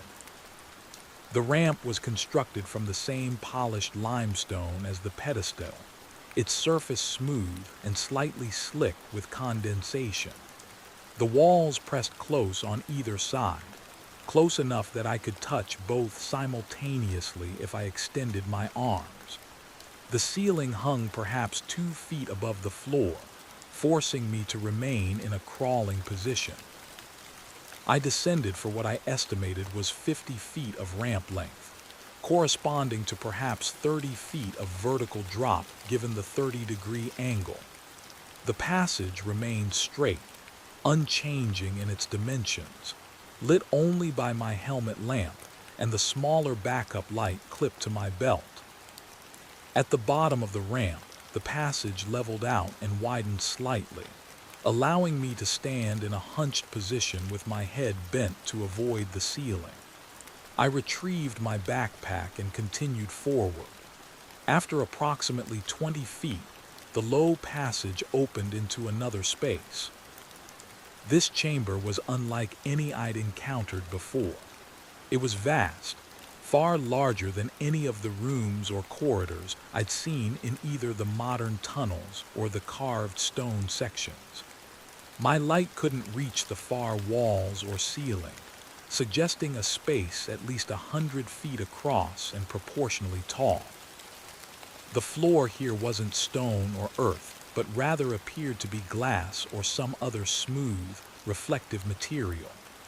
My boots made no sound as I walked, and looking down, I could see my reflection perfectly rendered in the black surface, as if I were standing on a frozen pool of dark water. As I advanced into this space, my light began to reveal vertical structures rising from the floor, columns or pillars of varying heights arranged in no pattern I could immediately discern. The pillars appeared to be made of the same dark reflective material as the floor, creating a forest of black mirrors that reflected my light back at itself in confusing ways.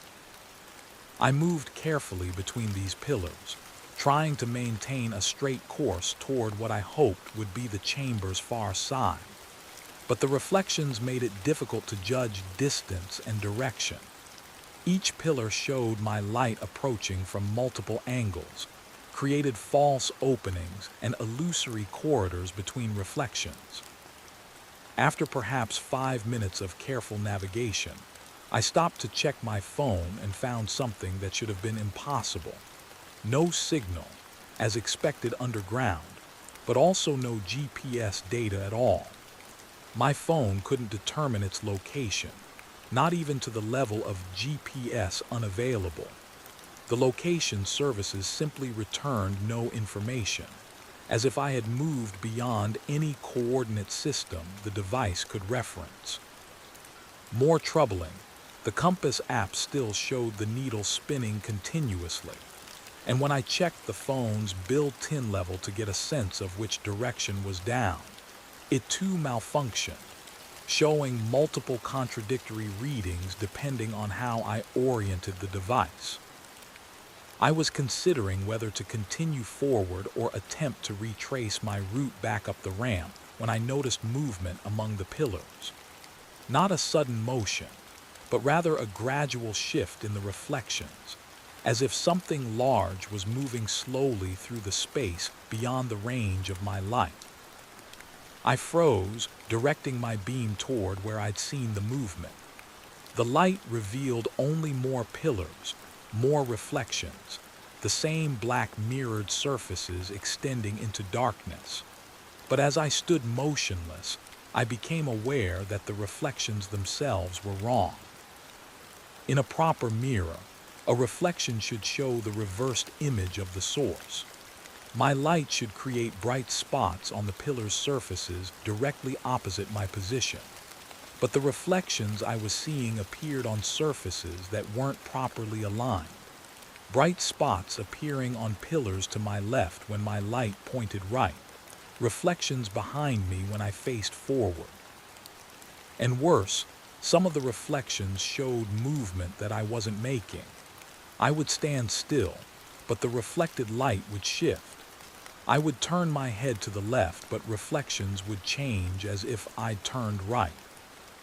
Something was using the pillars to create false reflections, to hide its movements behind illusory versions of my own actions. I backed away slowly, trying to keep my light moving to scan as many pillars as possible. The movement continued at the edge of my vision, shifts in reflection, changes in the pattern of light and dark among the mirrored surfaces. Never quite visible directly, always peripheral, always receding when I turned toward it. I decided retreat was the better option.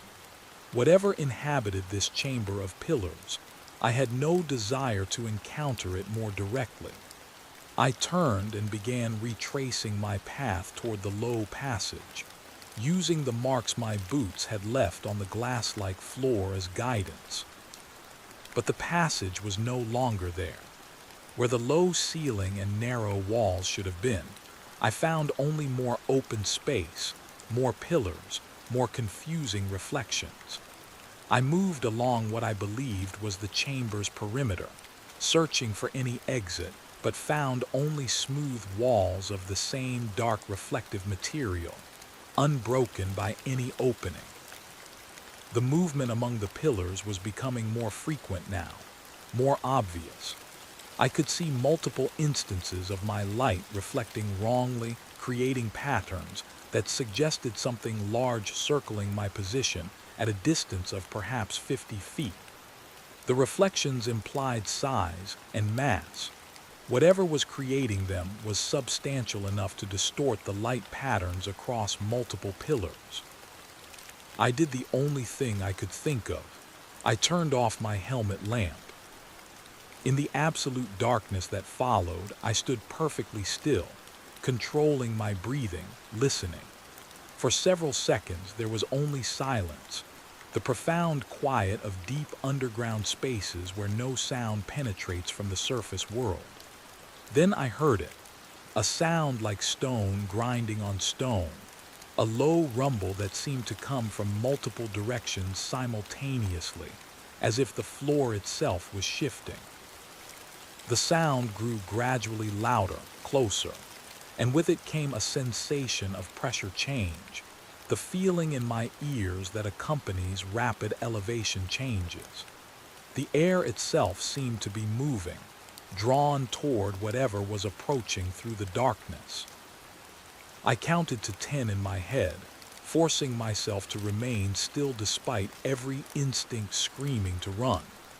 Then I turned my helmet lamp back on, directing it not forward but straight up. The beam revealed the ceiling for the first time, or rather, revealed that there was no ceiling in any conventional sense. Above me, the chamber opened into a vast shaft that ascended beyond the range of my light, a vertical tunnel easily 50 feet in diameter that rose into absolute darkness. And descending from that shaft, moving with the slow deliberation of something that had no need for haste, was a structure I initially took to be a massive chandelier or perhaps a cage. It was neither. As it descended into the range of my light, I could see it was organic, or had been once. A framework of what looked like bone, bleached white and intricately connected, supporting membranes that might have been skin or leather stretched between the structural elements. The whole assemblage was perhaps 30 feet across, rotating slowly as it descended, creating changing patterns of light and shadow as my beam caught its various surfaces. As it rotated, I could see that the framework contained objects, things suspended within the bone structure like specimens in a display case. Some appeared to be tools or machinery, brass mechanisms similar to the device I'd seen in the carved stone chamber. Others looked like books or papers, their pages visible through the membrane walls of their containment cells. And some were clearly organic, shapes I recognized as bones or preserved tissue, though not from any anatomy I could identify. The structure continued its descent, and I realized with growing horror that it was targeting my position, adjusting its rotation to align specific compartments with my location on the floor. I could see now that portions of the framework were opening, membranes peeling back to expose the objects within. I ran. Without any clear destination, I simply moved as quickly as I could between the pillars, hoping to put distance between myself and the descending structure. My boots found purchase on the glass-like floor despite its apparent smoothness, and I maintained balance even as I dodged between the vertical obstacles. Behind me, I heard a sound like tearing fabric, amplified to enormous volume, the membranes opening fully. And then something else, a high-pitched tone that might have been mechanical or might have been organic, a sustained note that seemed designed to paralyze or attract. I didn't look back. I focused on the pillars ahead, on finding any gap that might lead to an exit, any variation in the endless forest of black mirrors. And then, ahead and to my left, I saw it. A section of wall where the reflective surface was broken by a rectangular opening, a doorway that led to a passage beyond. I changed direction and sprinted toward it, my lungs burning from exertion and fear. The tearing sound behind me intensified, and I felt something pass overhead, a shadow or displacement of air that suggested the descending structure had released something, sent something in pursuit. I reached the doorway and threw myself through, entering a corridor that rose at a steep angle, ascending rather than descending. The passage was narrow, forcing me to use my hands against the walls for balance as I climbed. Behind me, in the chamber of pillars, I heard multiple impacts, objects or entities landing on the glass floor, beginning their own pursuit. The ascending corridor continued for what felt like hundreds of feet, my legs burning from the effort of climbing the steep grade. I didn't allow myself to slow, driven by the sounds of pursuit that echoed up from below, sounds that suggested multiple presences, all coordinating their movements with disturbing efficiency. Finally, the corridor leveled out and opened into a space I recognized, the octagonal chamber with its 8 radiating corridors and central shaft. I emerged from one of the doorways I hadn't yet explored, the one 90 degrees clockwise from where I'd entered originally. I didn't pause to question how I'd returned to this location, or why the pursuing presences hadn't followed me into the ascending corridor. I immediately oriented myself to the doorway marked with my orange X, the entrance corridor that had sealed earlier but might now be open again. It was. The archway stood open and inviting, my marking tape visible on the floor leading back into the brick corridor beyond. I ran through and followed the tape, retracing my earlier route toward the concrete sections of the modern tunnel system. The brick corridor seemed shorter on the return journey, and within what felt like less than a minute, I emerged at the junction where brick met concrete. The transition was exactly as I documented it: the formal archway, the deliberate meeting of two construction styles. I stepped through into the concrete section and immediately felt a change in the air quality, a warmth and mustiness that contrasted with the cold mineral atmosphere of the carved stone sections. I followed my marking tape back through the curving corridor, through the metal door marked "Caution, Older Section," and into the modern painted cinder block tunnels of the western entrance. The fluorescent lights were still functioning, creating pools of ordinary illumination that felt almost miraculous after the darkness I'd navigated. I reached the base of the stairwell that led up to the loading dock and paused there, checking my phone. The time showed 5:23 a.m. I'd been underground for approximately 6.5 hours. My GPS functionality had returned, showing my location accurately within the building's footprint.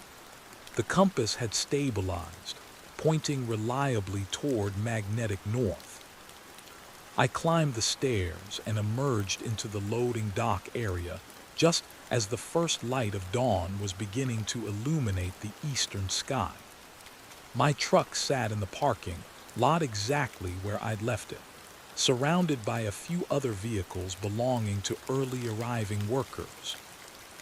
As I walked to the truck, I became aware of how exhausted I was, not just physically from the running and climbing, but mentally from the constant vigilance and fear. My hands were shaking as I unlocked the door, and I had to sit in the driver's seat for several minutes before I trusted myself to drive.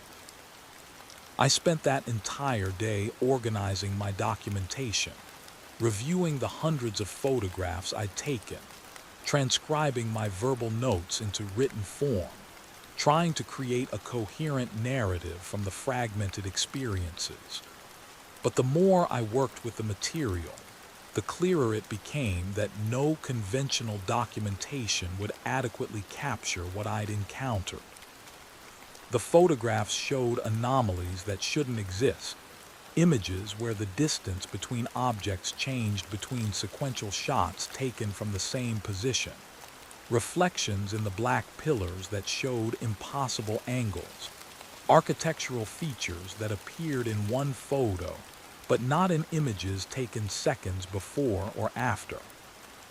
The measurements I'd recorded contradicted each other in ways that suggested either my equipment had malfunctioned catastrophically, or the spaces themselves didn't maintain consistent dimensions. I documented walking 700 feet from the western entrance to reach the octagonal chamber, but the building's total width was only 300 feet. The vertical descent down the ramp should have taken me far below the level of the building's lowest basement. Yet I'd eventually returned to the octagonal chamber, which was supposedly on the same level where I'd started. None of it made rational sense, but all of it was thoroughly documented, supported by photographs and measurements and verbal notes recorded in real time. That evening, I called Margaret and told her I needed to meet with her in person to discuss my findings. We arranged to meet at a coffee shop several miles from the complex, neutral territory where we could talk without the oppressive presence of the building itself. She arrived looking worse than when I'd last seen her, as if she'd aged years in the few days since our previous meeting. We found a corner booth away from other patrons, and I spread out printed copies of my most compelling photographs on the table between us. I can't provide you with a conventional survey, I told her. The spaces beneath your building don't follow normal physical laws. They connect to something older, something that existed before any modern construction, and they reconfigure themselves in ways that make accurate mapping impossible. Margaret studied the photograph silently, her expression unreadable. When she finally spoke, her voice was carefully controlled. "How deep did you go? Did you reach the lower levels, the sealed sections?" I described my route: the western entrance, the transition to brick and then carved stone, the octagonal chamber, the descending ramp, the vast space with its pillars and the descending structure. Margaret's face grew progressively paler as I spoke. "The octagonal chamber," she said quietly. "That's the hub the mining surveys mention. They found it in 1923 and tried to map the tunnels radiating from it. 3 different survey teams went down, and each one came back with completely different maps. They couldn't agree on how many corridors connected to the chamber. One team said 8, another said 12. The third claimed there were only 5, but they kept changing positions." She pulled out a folder I hadn't noticed her bring in and removed a water-damaged paper that appeared to be one of the original mining survey maps. The document showed a rough sketch of an octagonal space with corridors radiating outward, but the number and arrangement of the corridors had been crossed out and redrawn multiple times, creating a confusing palimpsest of conflicting information. "The last team that went down found the vertical shaft in the chamber's center," Margaret continued. "They tried to measure its depth using weighted lines, but the lines just kept playing out without ever hitting bottom. 200 feet, 500 feet, 1,000 feet. The shaft just continued. Eventually, they ran out of line and had to stop." I told her about the opening at the bottom of that shaft, the one I'd avoided exploring. She nodded as if this confirmed something she'd suspected. "The mining company's final report mentioned something they found at one of the lower levels," she said. "They didn't describe it in detail, but they used phrases like active excavation and evidence of ongoing habitation. That's what made them seal everything and abandon the site. Not geological instability or poor coal quality.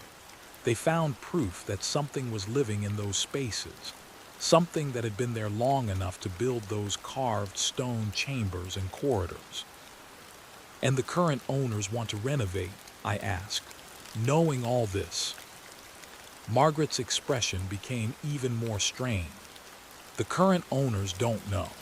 They reviewed the basic property records, the building permits, the standard documentation, the historical stuff, the mining reports, the maintenance incident logs, all the anomalous experiences. That's buried in archives that weren't part of the standard property disclosure. Legally, we're not required to tell them about unverified reports or unsubstantiated claims." "But you know," I said, "you've known all along that something's wrong with those tunnels." She nodded slowly. "I've worked here for 23 years. I've read all the reports, talked to the maintenance workers who had experiences down there, dealt with the aftermath when people quit or needed medical attention. I know the building is sitting on top of something that shouldn't exist, something that's been here far longer than any human construction. And I know that every attempt to seal it off or contain it has failed. So why did you hire me to survey it?" Margaret was quiet for a long moment, and when she finally answered, her voice held a quality of resignation I found deeply unsettling.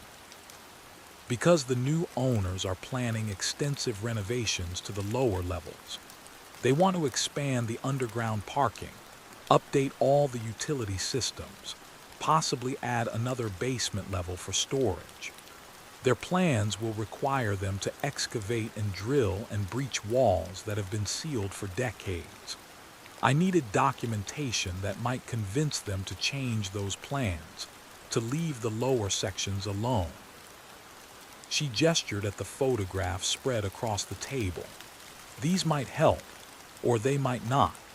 The new owners are a development company that specializes in unlocking hidden potential in older buildings. They might see your documentation and decide the tunnels represent exactly the kind of hidden potential they're looking for. They might decide to explore it, to try to reclaim or renovate those spaces. The implication was clear and horrifying. My documentation, intended to warn about the dangers of the tunnel system, might instead serve as an enticement, evidence of extensive underground spaces that could be developed or exploited. What happens if they go down there? I asked. If they send construction crews into those sections?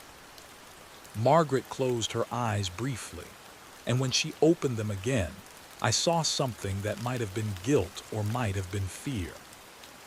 In 1981, we sent a team of structural engineers to assess the tunnels after a particularly severe series of incidents. 3 engineers went down with full safety equipment and communication systems. We lost radio contact after 20 minutes. They didn't come back. We sent a search team 6 hours later, different entrance point, different route, maximum safety protocols. The search team found no trace of the engineers. Not their equipment, not their clothing, nothing. It was like they'd never entered the tunnels at all. She pulled another document from her folder, a faded police report stamped, "Case closed, insufficient evidence," across the top. The official determination was that the engineers left the site voluntarily, possibly to flee some kind of personal trouble. No evidence of foul play. No indication of structural failure or accident. 3 men with families and stable careers just vanished during a routine assessment, and the official response was to seal that particular entrance and declare the tunnels off limits for anything except absolute emergencies. I looked at the photographs on the table, the documented evidence of impossible spaces and threatening presences, and understood the impossible position Margaret had put me in. If I provided this documentation to the new owners, I might convince them to avoid the tunnels, or I might inspire them to explore more aggressively, potentially leading to more disappearances or worse. If I withheld the documentation, they would proceed with their renovation plans without understanding what they were disturbing. "There's no good choice here," I said. Margaret nodded. "No, there isn't. That's why I've stayed in this job for 2 decades despite knowing what's underneath the building. Because someone needs to be here who understands, who can try to minimize the damage when people inevitably interact with those spaces. Someone who can warn without explaining, who can discourage without revealing enough to make curiosity dangerous." She gathered the photographs and documents, carefully replacing them in her folder. "Finish your documentation," she said. "Make it as comprehensive and honest as you can. I'll present it to the new owners along with my recommendation that the lower levels be permanently sealed and excluded from any renovation plans. What they choose to do with that information is beyond either of our control." We parted ways in the parking lot, and I drove home through the morning traffic, my mind still processing everything I'd learned. The Dalton Werner complex sat atop something that predated human civilization in the region, something that had been excavating and building in the deep earth for purposes I couldn't begin to understand. The modern building had intersected with these ancient spaces, creating a hybrid environment where the rules of normal reality didn't consistently apply. And I had documented it all, the impossible geometries, the threatening presences, the evidence that intelligent beings inhabited those depths and didn't welcome intrusion. I spent the next 3 days finalizing my report. I included every photograph, every measurement, every observation. I wrote detailed descriptions of each section I'd explored, noting the transitions between different types of construction and the anomalies I'd encountered. I created maps that showed not accurate spatial relationships, but rather the sequence of spaces I'd traversed and the apparent connections between them.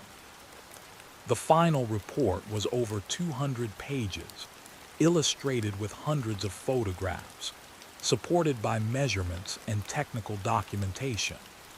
It was the most comprehensive and bizarre survey I'd ever produced, describing spaces that shouldn't exist and events that violated basic physical principles. I delivered it to Margaret on a Thursday afternoon, handing over both printed copies and digital files. She accepted them with an expression that suggested she knew they wouldn't change anything, but appreciated the effort nonetheless. That was 3 weeks ago. Yesterday, I received a phone call from a representative of the development company that had purchased the Dalton Werner complex. They'd reviewed my survey documentation and wanted to hire me as a consultant for their renovation project. They were particularly interested in the heritage preservation potential of the carved stone sections and wanted my expertise in mapping and documenting these significant archaeological features. I told them I wasn't available for additional work on the project. They offered to double my usual consulting rate. I declined again and recommended they consult with structural engineers and archaeologists before proceeding with any excavation in the lower levels. The representative thanked me politely and ended the call, but before hanging up, they mentioned that preliminary excavation had already begun. They'd breached one of the sealed sections 2 days ago and discovered extensive pre-existing tunnels that were far more elaborate than the survey indicated. They were excited about the possibilities. They were planning to expand their exploration of the underground network. They'd already sent teams down with modern survey equipment and high-powered lights to document what they'd found. I haven't heard from them since that call. I've tried calling the number they used to reach me, but it goes to voicemail, and no one has returned my messages. I drove past the complex yesterday evening and saw several vehicles in the parking lot with logos from the development company, but all the lights in the building were off except for emergency exit signs. This morning, I received an email from Margaret. The message was brief. They went too deep. Contact lost. Police involved, but no evidence of entry or exit, sealing all access points permanently. Thank you for trying. Some places are meant to stay forgotten. The Dalton Werner complex is still there, its windows dark, its parking lot empty. And beneath it, in the darkness that predates human understanding, the carved stone chambers and impossible corridors continue their patient existence. The mechanical device still taps its rhythm in the carved stone room. The vertical shaft still descends into unmeasured depths. The structure of bone and membrane still descends from the darkness above the mirrored pillars, collecting whatever interests it from those who venture into its domain. I drive past the building sometimes late at night when the highways are empty and the city sleeps, and I know that somewhere below those dark windows, in spaces that shift and reconfigure according to rules I'll never understand, the tunnels wait, patient in their wrongness.